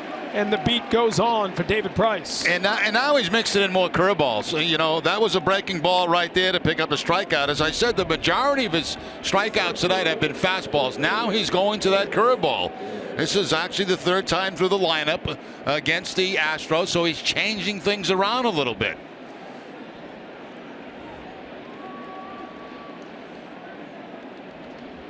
Second time tonight, Gonzalez strikes out. Adam Pellerin standing by with the game break. We'll get back to that in a little bit as we keep it right here. The foul ball. See, now Adam sort of jumped there for a moment thinking we were ready to go, but not yet. That's where you got the mic on and you're ready. You got to mute everything in the room.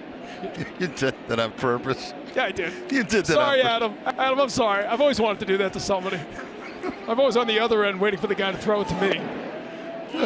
Just want to get everybody in the green room scrambling to grab the remote control and mute the monitors so he can go. Adam, right now, Adam, he's got nothing good to say about you right now. Adam, you're the best.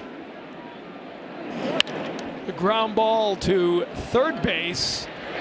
Shaw throws out Gomez. Really, it's time for a game break brought to you by Jordan's, the furniture store of the Boston Red Sox. Adam Pellerin, take it away.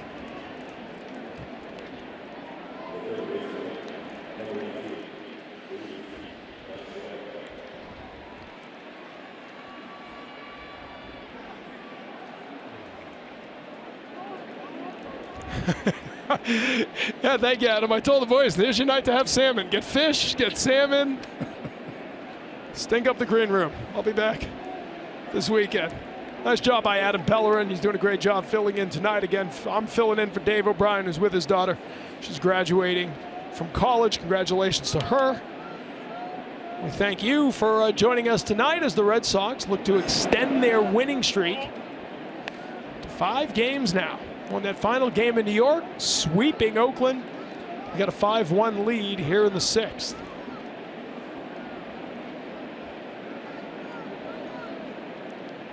Here's Valbuena. Foul ball down the right field line. Yeah, I mentioned this a few times, but if you watch Vasquez on that pitch, they wanted to go inside with the pitch, and what he does, he taps the umpire on the right leg to let him know that he's going inside. So he's ready for the call on the inside pitch. Now watch him tap. I'm coming inside.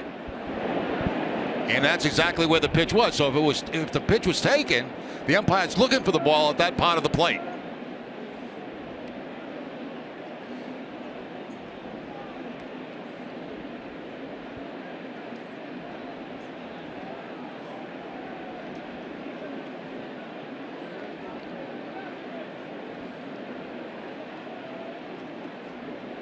The 100th pitch of the outing for David Price is a strike. Hey, Sunday, May 15th is Wally's birthday here at Fenway Park. Come and enjoy all the festivities at Fenway as the Play Ball homestand comes to a close. With the purchase of a ticket through this special offer, fans receive a special Wally gnome. For tickets and more information, visit redsox.com/Wally's birthday. It's the Sunday. Final game of the homestand before they head off for a little 3-game set in Kansas City. Kind of a strange schedule. They've had all these Sunday night games with late arrivals on Monday. Long stretch. I think they've had 30 games in 31 days.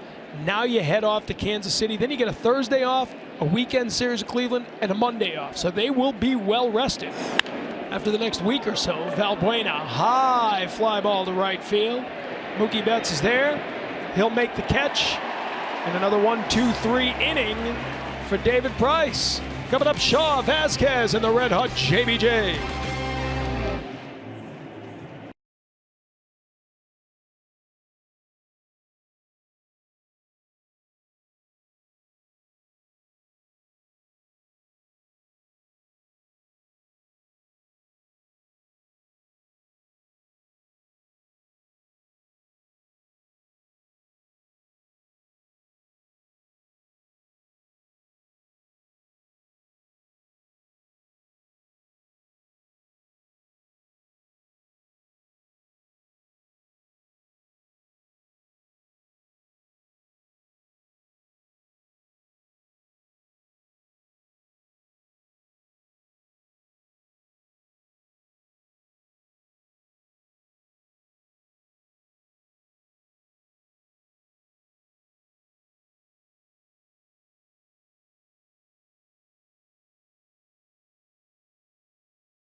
Franchises are proud to give back to the communities in which they live and work. Thousands of kids have had the chance to catch a free Sox game thanks to Dunkin' Donuts. Tonight we welcome the Keefe Tech Jet program to historic Fenway Park. Dunkin' Donuts committed to the community. Travis Shaw leading off here in the bottom of the 6th inning. Ground ball there, Altuve in time for the first out of the inning. Dallas Keuchel's pitching line brought to you by your Eastern Lexus dealers. 5 1/3 now, 94 pitches. After a rocky start, he's kind of settled down a bit. Yeah, he has settled down a little bit here in the last couple of innings. 1, 2, 3, 4. He got only 3 batters in the 5th and gets the first out here in the 6th. So he got off to a shaky start. I thought his command was a little bit off early in the ball game, but he's back on target right now. But 95 pitches total. Christian Vasquez had a single, scored a run back in the 2nd inning. It was a big bounce, a big response, if you will, for the Red Sox. They had that 2-1 lead, but the Astros had gotten one off Price in the 2nd. Sox came right back and scored a run. 2nd hit of the game for Vasquez. 5 hits in the last 2 games.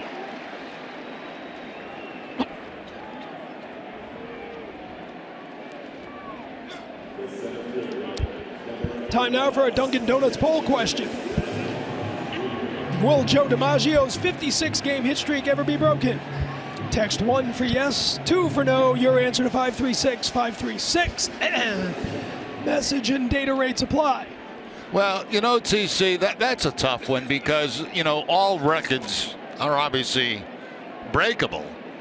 But 56 games in today's game, and I'm not insulting what DiMaggio did by any means, but the fact that in today's game you not only face the starter, you face middle relievers, you face setup guys, you face closers, That was not the case when DiMaggio did it. And again, I'm not trying to minimize what he accomplished. I think it's going to be very, very difficult to break that record.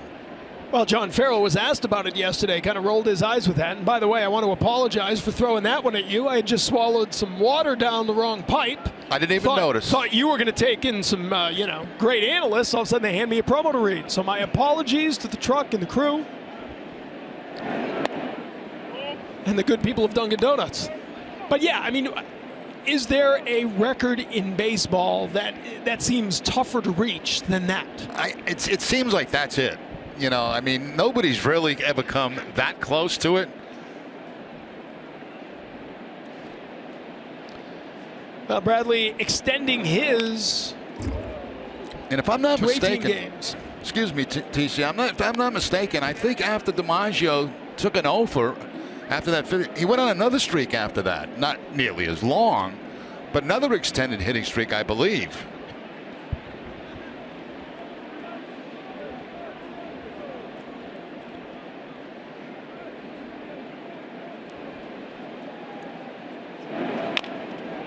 High chopper to Keuchel. He bare hands it and drops it.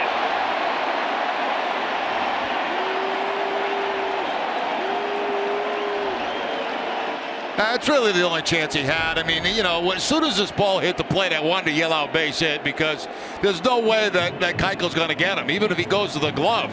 By the time he catches it, spins and throws to first base, he's not going to get Jackie Bradley. So his only option was to try something like that, which obviously didn't work.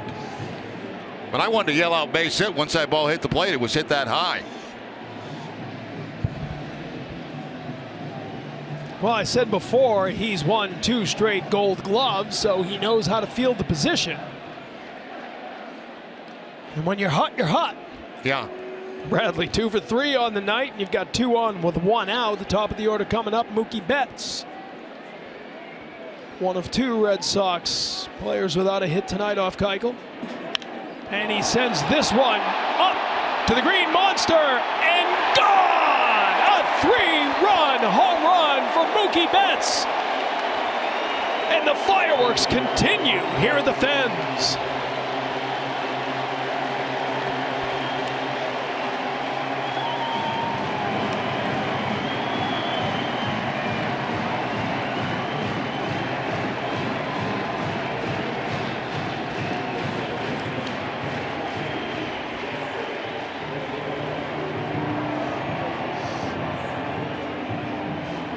My goodness. Well, Betts gets a changeup and did a great job staying back on the off-speed pitch.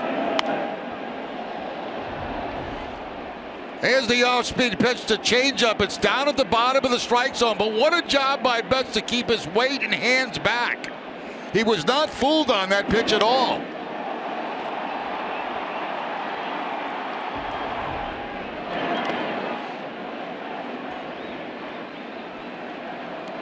Second homer of the game for the Red Sox. Bogart's a 2-run shot in the first. Betts a 3-run shot here in the 6th. 29 homers in the last 17 games for the Red Sox, the most in baseball in that span. It's also 13 straight games with at least 1 home run. They haven't gone on a streak that long since 2000. Keuchel fields that one, and he'll get Pedroia for the second out of the inning. You know, TC, I don't want to get too excited, but the Red Sox are playing obviously great baseball right now, and it's more than just the hitting. I mean, we see the big scores, you know, and the offense is right now just off the charts. But they're doing all the small things you have to do in a baseball game to be a successful club. They're moving runners along. They're hitting behind runners. You know, we saw base running tonight, for example. Ball in the dirt, take second base. They're going first to third. They're just doing a lot of things inside baseball that is the correct way to play the game. Now, that's been overshadowed a bit by the fabulous offense they've had, you know, where they're scoring a bunch of runs, but they're also doing the little things that's going to help them win close games. They can beat you with power. They can beat you with speed. tonight, the ace coming back into form so far. It all adds up. And again, it's not a case where, you know, because they're winning some games and they're tied for first place that I'm getting overly excited about it. You know, it's the facts. I mean, they're doing these things. They've been doing them since the first game of the season. And that's what's impressed me the most. I mean, you got to be impressed by this offense. I certainly am. But I'm impressed the way they're playing the game of baseball. I mean, the defense has been off the charts. Right. Defense is terrific. Bullpen has been good. Stephen Wright has been a blessing out of nowhere for the starting rotation. They've done all this without Erod. They haven't seen him yet. Joe Kelly spent a lot of time on the DL now as he fouls that off. Action in the bullpen for the Astros. Josh Fields is up. In the Red Sox bullpen, Junichi Tazawa is up with David Price over 100 pitches. 102 and counting so far for David Price. 112 right now for Dallas Keuchel. Listen, it's mid-May.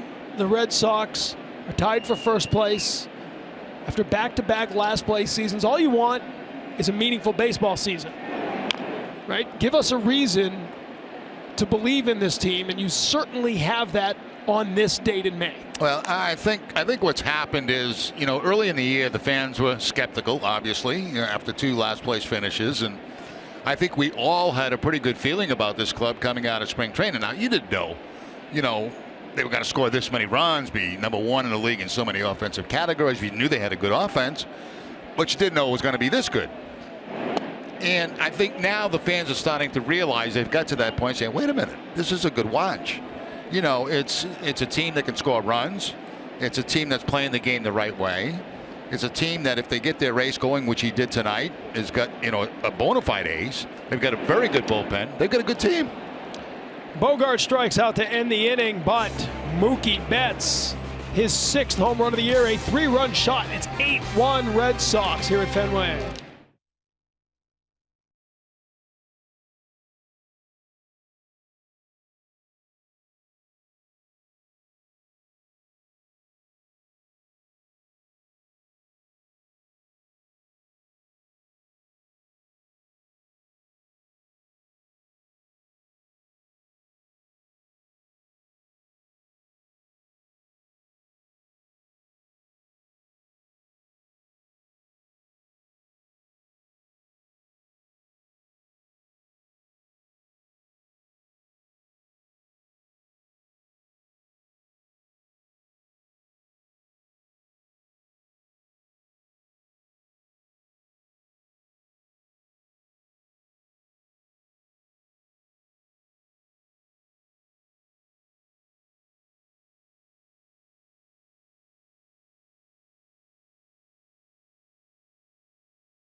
But if you have to,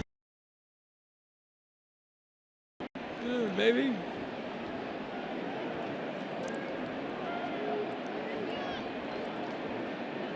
Top of the 7th here at Fenway Park. Erik Kratz facing David Price, who drops a curveball in for strike 1. And while we will talk about the offense again, another double-digit hit performance. I think that's 22 times they've had 10 or more hits in a game, by far and away the most in Major League Baseball. The takeaway tonight has to be what David Price is doing on the mound. Without question. You know, it all fits. I mean, they found something. He worked on it. He worked on it again. He got into the game. He carried it through, and he's delivered.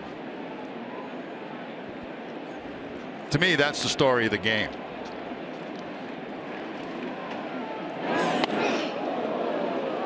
Just gets out of the way of that pitch. Tomorrow at 5:30, don't miss Friday Night Fenway, presented by Budweiser. John Farrell with me on the field for an exclusive interview. Be sure to visit the Baseball Tavern tonight through Sunday for the chance to be selected as Budweiser's fan of the game. Budweiser, this Bud's for you. Kratz doubled back in the second inning, struck out swinging in the fourth. Whoa. You know, we talked about consistency. Remember early in the game where that was a strike? That one was not, and that was pretty much in the same spot as earlier. That was a good pitch by Price because he knew that earlier in the game he was getting that call. Yeah, it has tightened up from side to side here as the game has gone on.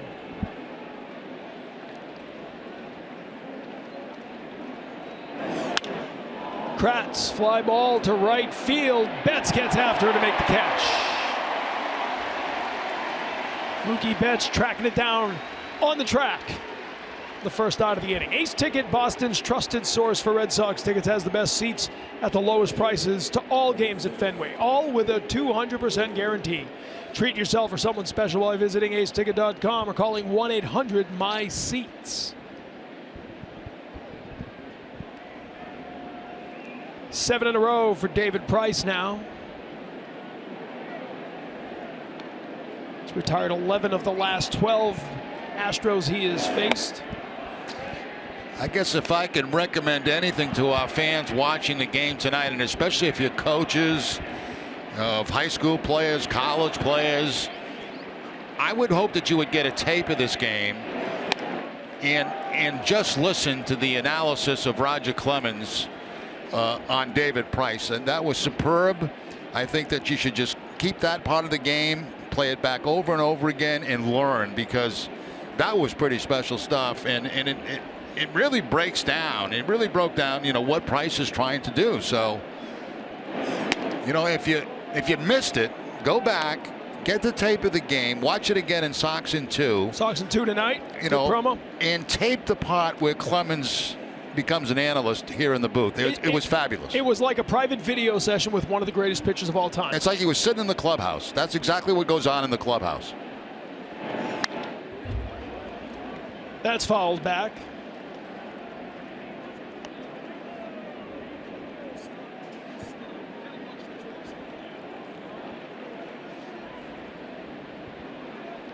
But you're absolutely right. If you coach kids, or if you're a high school age pitcher, just his whole explanation of the tilt and the shoulders and where the power is generated from, terrific stuff.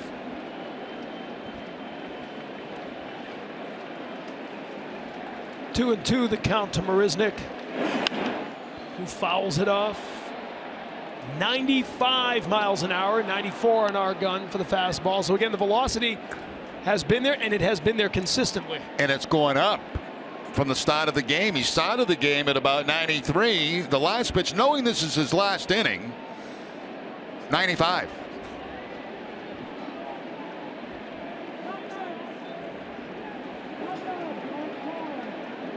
So Marisnick keeping the at-bat alive. Tries to hold up there, and he couldn't. Vasquez will throw him out. For the 12th strikeout of the game for David Price. A second Jason Aldean show has been announced. September 10th it'll be here. It's all part of the Plainridge Park Casino Fenway Concert Series. Aldean co-headlining with multi-platinum award winner Kid Rock. Tickets go on sale Friday at 10. RedSox.com/Jason Aldean is where you can learn more. That'll end the night for David Price, and he will get a standing ovation here at Fenway Park. The ace, pitching like an ace. And a tip of the cap from David Price to the fans here at Fenway Park. 8-1, Red Sox in the lead. A terrific outing for David Price tonight.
drives one towards the monster. High, far, and gone! The X-Man strikes. And he sends this one up to the green monster and gone! And the fireworks continue here at the Fens. I know pitchers like to say save some of the runs for me. They have been saving runs for the pitchers. 8 more tonight, an 8-1 lead, and Junichi Tazawa facing Altuve. 1 pitch and the out to end the inning. Red Sox lead 8-1.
David Ortiz Canvas Night at Fenway Park. The first 15,000 fans in attendance receive a David Ortiz commemorative canvas print courtesy of Ineos.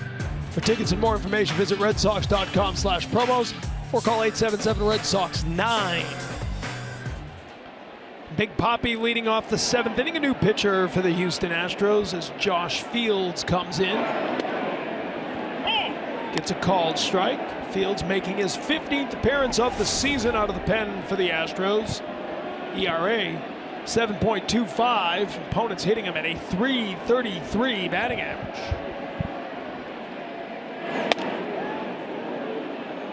Ortiz tried to hold up. They say he did not. Joe West rings him up for strike 2.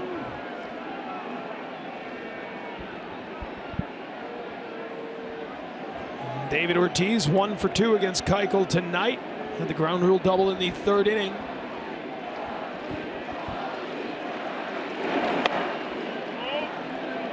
That Fields showing a pretty good fastball right here. Last 2 pitches, 95 miles an hour up on David Ortiz.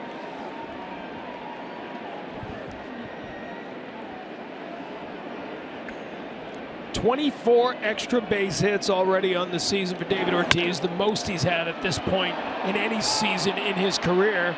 Smokes that one down the line, but well played as Gonzalez flips it to the pitcher to get the out. Let's go to Gary Striewski out in the field. Jerry, this one's for you. I've traveled great distances to have your back on this one and to prove to everybody that Hanley Ramirez does swing the hardest stick on the team. Flashback to April 17th last year during batting practice. Hanley hit one so hard that it put a crack in the wall. Take a look at that. Boom. It's, of course, padding, but, I mean, I've never seen that happen before, and I know we used it in-game, and back then even you were surprised, so I don't think anybody is going to doubt the fact that Hanley Ramirez does swing the biggest bat because there's visual proof right there. Jerry, I got you. Thanks, Striker. Somebody believes me. Boom. Jerry, you know, I had to cover massive grounds. to make the trek to here. I got to tell you, you're all over the place. Last couple of nights, you have been everywhere in this ballpark. My pedometer's got so many steps on it right now. See, if I had a pedometer. Now, Gary doesn't remember these things, Jerry, but you remember a long time ago when I was a sideline reporter, we would go into the crowd and find stories and interviews, and I think Stryker's bringing that back. As this one falls in, a good effort there by Gonzalez, but he couldn't hold on. The basket sliding catch attempt. That's a tough play for Gonzalez at first base because he's got his back to the baseball and he's looking over his shoulder like a wide receiver. And that's a very difficult catch to make. The ball was in fair territory. It's not where it lands after it hits the glove. It's where it was when it was contact with the glove, and it was in fair territory.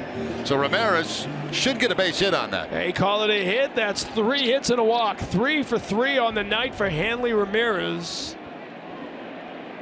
who joins that 300 club. So now it's what, 6 starters tonight hitting 300 or better. For every Red Sox hit this month, Echo Store Technologies is donating $50 to the Clada Fund, the charitable foundation of the Dropkick Murphys. In just the last series against the A's, 48 hits and $2,400 donated by Echo Store. 550 more tonight from Echo Store to the Clada Fund. So terrific stuff. Now I was thinking, TC, David Price finished with this ball game, and it's got to be like Christmas morning for him, where he's got a new toy, and it's one that he wants to keep for a long time and use, and he found it tonight, and it's great. I mean, he's got to feel terrific about that because they found the flaw, and he corrected it, and he got the results. And so I'm sure after the first couple of innings, he wasn't even thinking about it. It was just happening for him, and look at that line tonight. 12th time in his career he has struck out 12 or more batters in a game. Most of us will never get the opportunity to throw a baseball 95 miles an hour. The closest thing I equate it to, and I know you don't play golf, is a golf swing. Everybody's golf swing goes out of whack at some point. You see a golf instructor or your buddy at a foursome says, no, open up your front foot. No, bring back your back foot. No, keep your head down. But sometimes that one little thing that you remember, oh yeah, and now you focus on that. You don't focus on the whole moving mechanism, and that one thing brings you back into sync, and it works. And I think that happened tonight to David Price. Now, that's never happened to me on the golf course. Don't get me wrong. That has never worked. It hasn't happened to a lot of people. In theory, that is supposed to work. If you want a real treat, you should have seen me play golf. I thought you didn't play. More clubs that I threw into the water than anybody that's probably ever played the game. I would not look for a ball in the woods. I just put down another one. I didn't want to waste my time. I ended up quitting golf by throwing all my clubs in the water. Can't play without gloves, no question about that. Travis Shaw drives one to the gap, into the triangle. Hanley Ramirez wheeling around. He'll come in to score the 9th run of the game for the Red Sox as Shaw gets his first hit of the night. Now Travis Shaw came into the game 7 for 12. He's 1 for 4 in this one, and drives in his 24th run of the season. So Hanley with the blue base hit, Shaw with the hard line drive that finds the gap.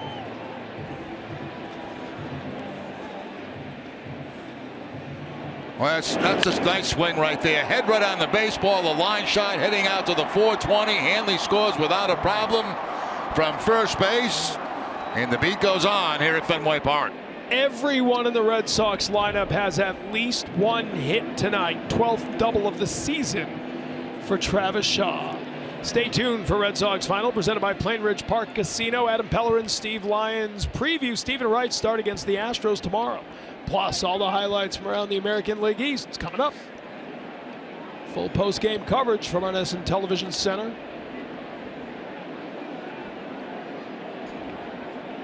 You're stuck with me tomorrow night, too. I won't be here in the booth, but I'll be the sideline reporter tomorrow night. Oh, really? Yeah, it's kind of Flashback Friday.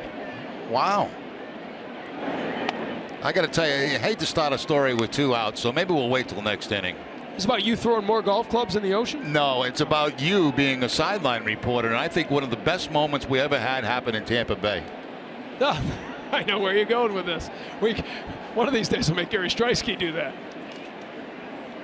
We'll get to that in the next half inning. That's a tease. They like that in the TV business. Yeah. Going to bring the audience back to hear the story in the next inning. That was one of my. I think that was my favorite TC moment. Now we've got the crowd on the edge of their seats. The Red Sox have been keeping people on the edge of their seats with the offense. 9 runs, 12 hits. When does it stop?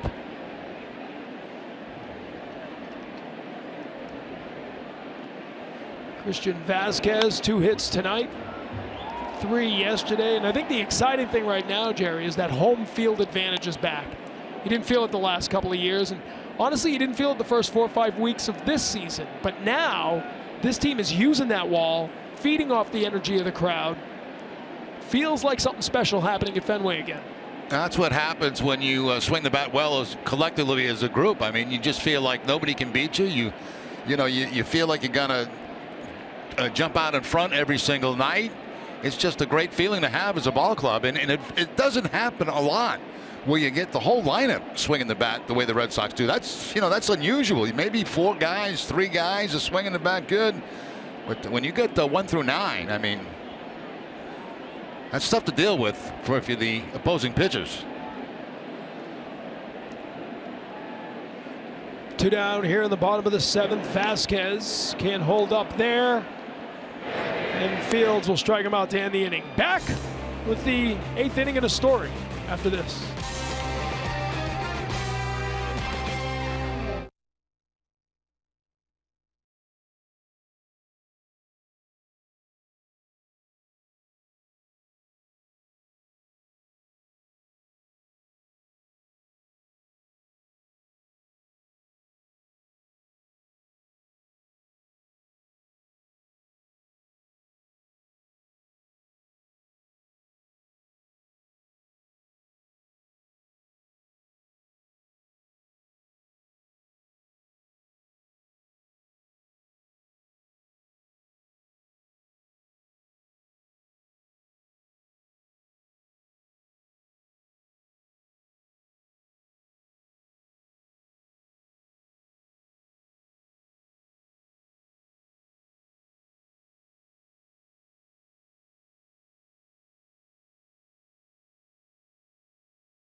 Nesson is brought to you by Southwest Airlines. Transparency, low fares, nothing to hide.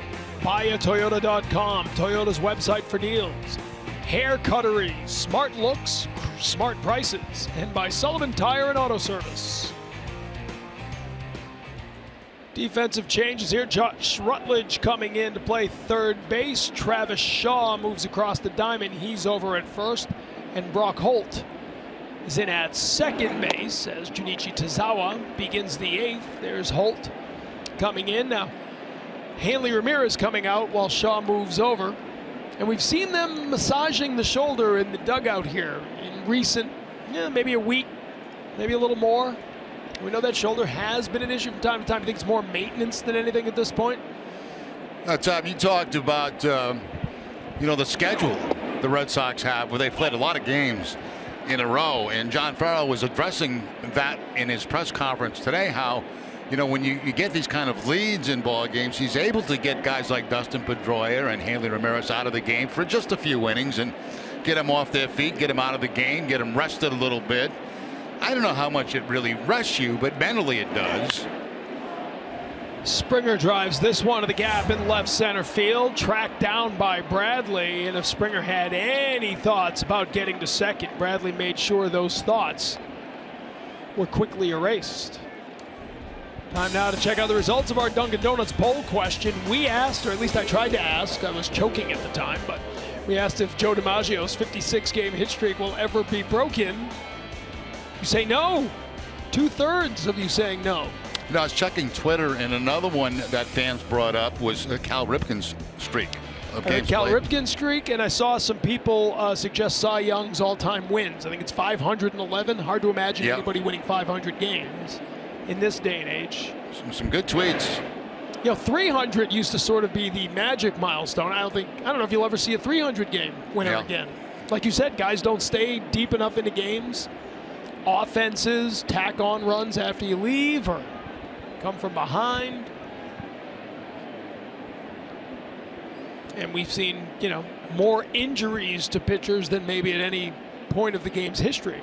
All right, I'm going to get to that story about TC. Oh, yeah. We're in Tampa Bay, and of course in Tampa Bay, you don't get large crowds. And TC was our sideline reporter down there, doing the great job that he always did. So there was an empty part of the ballpark down the left field line, and we announced on the air. Correa, Brock Holt just into the game, calls for it, gets after it, and gets first out of the inning.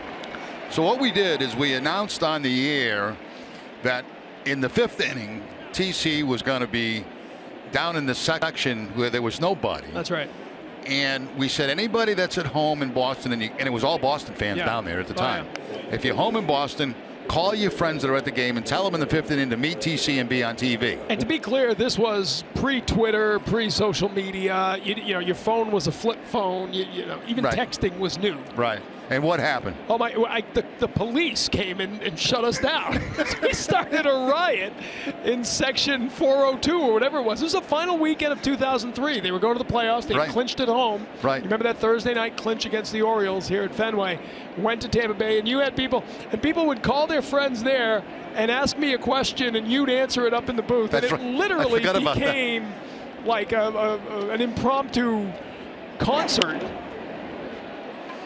Crowd here is the pop-up from Preston Tucker, who's in for White. And one of my favorite Gary Streisky ones was when we used to have this. No, actually, I think it was a bachelorette party up on the right field roof seats. Oh yeah. And he crashed it. Yeah. That was one of my favorite Streisky moments. You were some of the entertainment. Yeah, Mr. Steal Your Girl reared his head in 2014.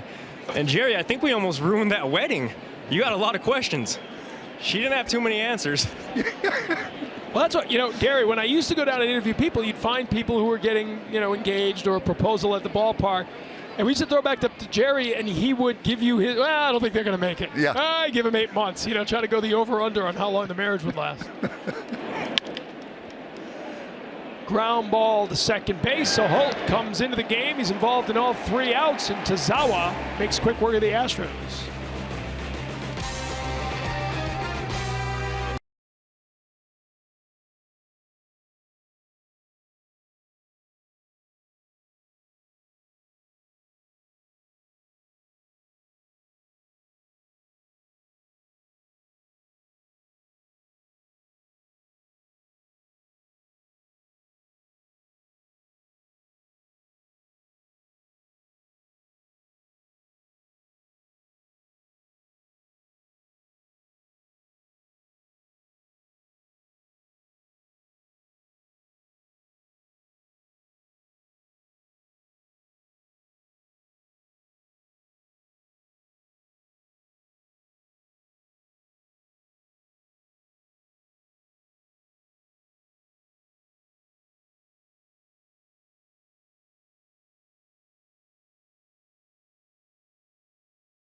True fact, according to Elias, Jackie Bradley Jr. is the first Red Sox player ever to record 3 games with 6 or more RBI from either the 8th or 9th spot in the batting order.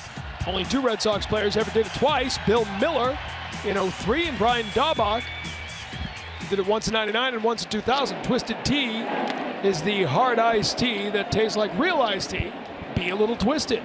Again, go back to 2003. Bill Miller made a home in the 9th spot. Everyone said he should be a number 2 hitter. Right. He didn't like batting up there. He liked batting 9th. Why mess with that? Well, it's like John Farrell was talking about today. He said, you consider moving Bradley up in the order the way he's swinging the bat, but he said everybody else is swinging the bat well, so why not keep things the way they are? Bradley gets under this one. High fly ball to right field. Springer under it. 1 down. Well, there's been a lot to smile about, but this is our cricket something to smile about moment. And that's their thing, right? When they get on base, that's like take a picture. Yep. Take a snapshot. You got the little. Everybody's got fingers something pushing now. Everybody's got something. Hanley doing it back. Hanley used to do the like the glasses over the eyes. You remember that? Like yes. I see you. Now he's in on the picture thing. It's a picture perfect start to this season for the Red Sox. By the way, Baltimore Orioles trailing in the 7th inning. Red Sox could move into sole possession of first place. Adam Pellerin will have full highlights after the game. Well, you know something? People say, well, why are you bothering looking at the schedule now? You've only played, small amount of games in the season. Well, you know why? Because they finished last for 2 years in a row. I mean, it's pretty simple. Line drive, and Gonzalez tried to glove it. No chance there, so Mookie Betts now with a 2-hit night, his 2nd straight 2-hit night. Time now for our tools of the trade presented by Stanley. David Price with a huge strikeout night tonight, and he had everything going for him, especially his fastball in this game tonight. The majority of his strikeouts coming on fastballs, and he threw a breaking ball right here, but just an all-around terrific effort for Price in this game tonight. The last 2 coming on the curveball, which he kind of went to a little bit more middle to end of his performance tonight, and it was a performance. Stanley is the official tool of the Boston Red Sox. By the way, they score that an error on Gonzalez at first base, so not a 2-hit night for Mookie Betts, but he will take the base gladly.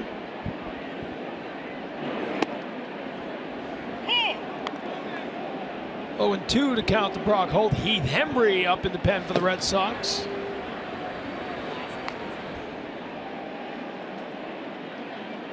An 8-run lead here in the bottom of the 8th. That's the only downside of all this. Craig Kimbrell isn't getting any save opportunities. Fly ball. Brock Holt sends one over the left fielder. He grabs some wall there. A little trouble with it. A stand-up double.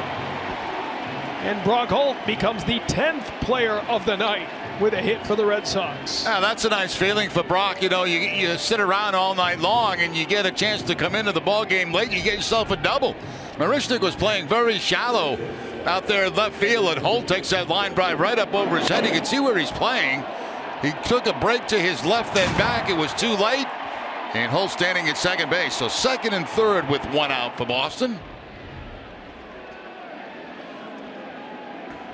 And it just keeps on keeping on. The Red Sox, for the first time in team history, you see it right there, have scored 8 or more runs with 12 or more hits in 6 straight games. That's remarkable. Yeah, it's been eye-popping here. And a base hit to right field for Xander Bogaerts.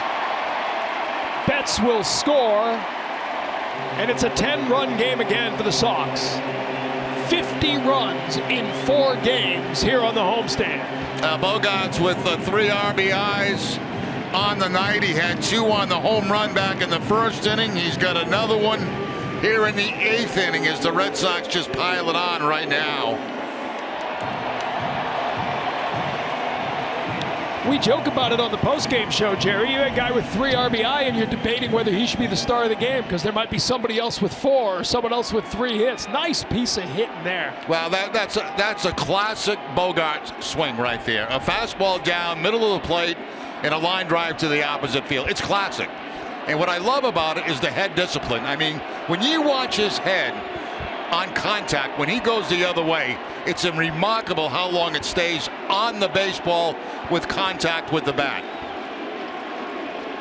And the crowd urging David Ortiz to put a finishing touch on another big offensive night for the Red Sox. Now watch the head discipline here on Bogaerts. Boom, right on contact. I mean, that's how you drive the ball hard to the opposite field. That is some nice hitting right there. Ortiz slaps one foul.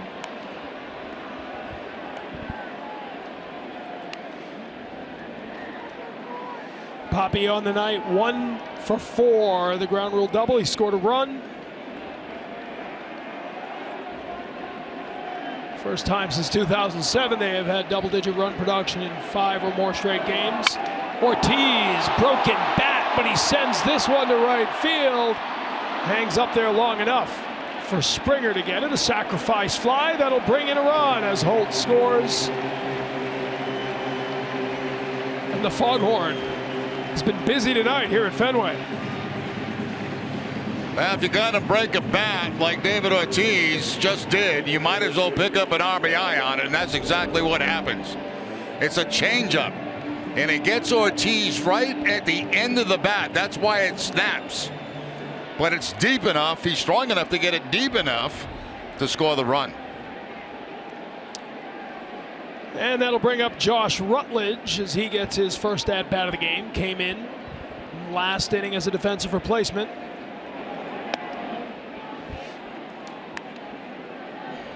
But this is really something.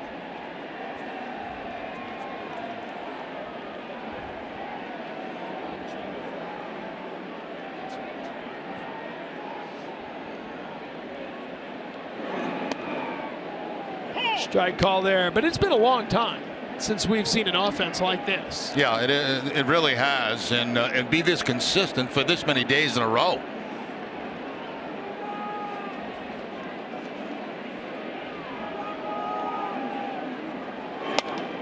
Swing and a miss there. Averaging nearly 6 runs a game now.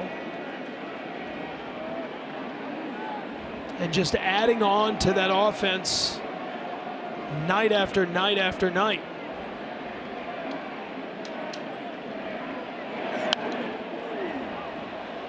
Got to tune in early and stay late, Jerry. Got to be in your seats early here at the ballpark. Hey, that could be a slogan. If I were in marketing, I'd sell that, but 2 more runs here. 11 runs on the board. 11 runs tonight, and that's the fewest they've scored in a game on the homestand. Rutledge strikes out to end the inning, but the Sox add 2 more. We go to the 9th, up by 10.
Ball on NESN is brought to you by Southwest Airlines. Transparency, low fares, nothing to hide. Our game summary is brought to you by Xfinity. They got to Dallas Keuchel early and they kept adding on. Altuve with a couple of hits. David Price, 12 strikeouts, more velocity. Another big night for Jackie Bradley Jr. Benson Bogarts go deep. All in all, pretty nice night at the ballpark. Yeah, a combination of everything tonight: offense, pitching, defense, and just a real nice ball game for the Red Sox to this point. Our call to the bullpen brought to you by Kia. It'll be Heath Hembree, the third pitcher of the night. Nice job by Junichi Tazawa, by the way. Gave up the one hit, got 4 outs. Hits the ball to Hembree here in the 9th.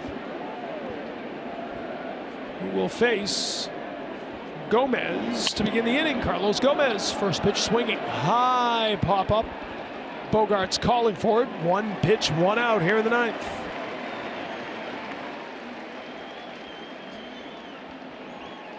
Heath Hembree has been doing the job. Don't forget, on Sunday, it is NESN Clubhouse here on NESN. We told you it is Wally's birthday. Mascots flying in from around the country. You don't want to miss it. Jackie Bradley Jr. takes the hot seat on Red Sox Small Talk. It's all Sunday at noon on NESN Clubhouse, presented by Delta Dental of Massachusetts.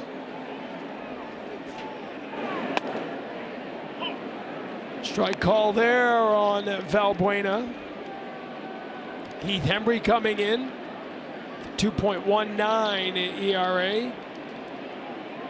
Recalled mid-April from Pawtucket, and has really been a nice addition to the bullpen. Yeah, he has been. And, you know, the Red Sox at some point will probably drop a pitcher from their bullpen.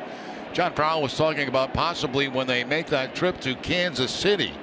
They feel like they need another position player. And we mentioned the schedule before, and again, you got this 4-game set, 3 more with the Astros here at home, 3 in Kansas City beginning on Monday.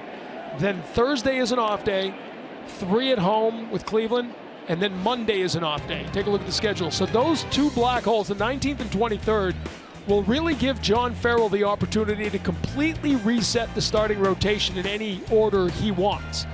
And you might at that point be talking about Joe Kelly, Eduardo Rodriguez. You could have some moves there. You may want to decide to slot Stephen Wright in between a couple of your power arms. You know, this kind of got put together and you haven't been able to adjust the rotation because there have been so many games, 30 and 31 days. You got to just keep going every 5th day. Now you have the luxury of moving things around if you want. They were talking about Rodriguez, Eduardo Rodriguez, and you know, the fact is that right now at the stage he's at after the injury, he's basically at the end of spring training. You know, and I was talking to Pedro Martinez about him, who's been watching Rodriguez very closely, and he said what he needs to do is build up the strength in his legs. He said his arm is okay. He said, but, you know, to get confidence in the knee, number 1. Number 2, to get that running in, that work in, to strengthen the legs, because that's where the power comes from, the bottom half. And so that's exactly what Rodriguez is trying to do right now. Well, you know, you sort of forgot that it was a knee injury. So even though the arm seems game ready, he's still building up strength in the knee. That's what he could not be doing while he was injured. Right. Now he's building that strength back up. And Shaw, doesn't matter what corner he plays at, he makes it. As Shaw grabs that for the 2nd out of the inning. Dining Playbook is all new this Saturday at 9 a.m. Join Billy Costa and Jenny Johnson at the intersection where sports and dining meet. Dining Playbook is driven by your New England Chevy dealers. Now Jarvis Shaw playing close to the line, a crossover step and grabs that hard line drive hit ball Valbuena. Red Sox win a shift, and then when they're in a shift, that always moves that first baseman right toward the line, and Rodriguez likes it. Yeah, we've got the E-Rod cam going here in the 9th. Might be able to sell that to a sponsor. He's expressive. You could have a camera on him. You're always thinking about sales, TC. I'm just trying to put together a broadcast that, you know, can be profitable and enjoyable. I think we can all get behind that. Kratz, last chance for these Astros. Out ahead of that one. 92-mile-an-hour fastball there from Heath Hembree. All smiles in the dugout. 11 or more runs in 4 straight games. Haven't done that since 1950.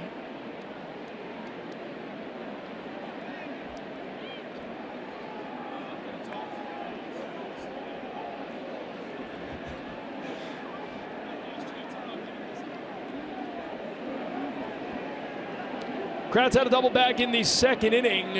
One of the 7 hits tonight, but now he's behind Hembree 1-2. Crowd coming to its feet here at Fenway Park.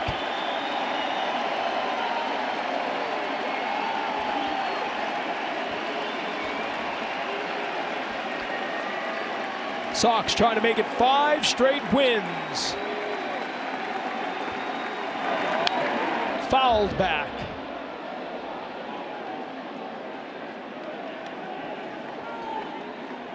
The offense leading the way once again. Red Sox scoring in 6 of the 8 innings they've had it tonight. Home runs from Xander Bogaerts, Mookie Betts. Another 14 hits tonight as the best offense in the American League keeps on cranking. Pop foul ball, right side. Travis Shaw is under it, and the Red Sox win their 5th straight game. They are dancing at Fenway once again as they come together in center field, and the party is on in Boston once again. A big offensive night, but Adam Pellerin, the ace, looked like an ace as David Price gets the win.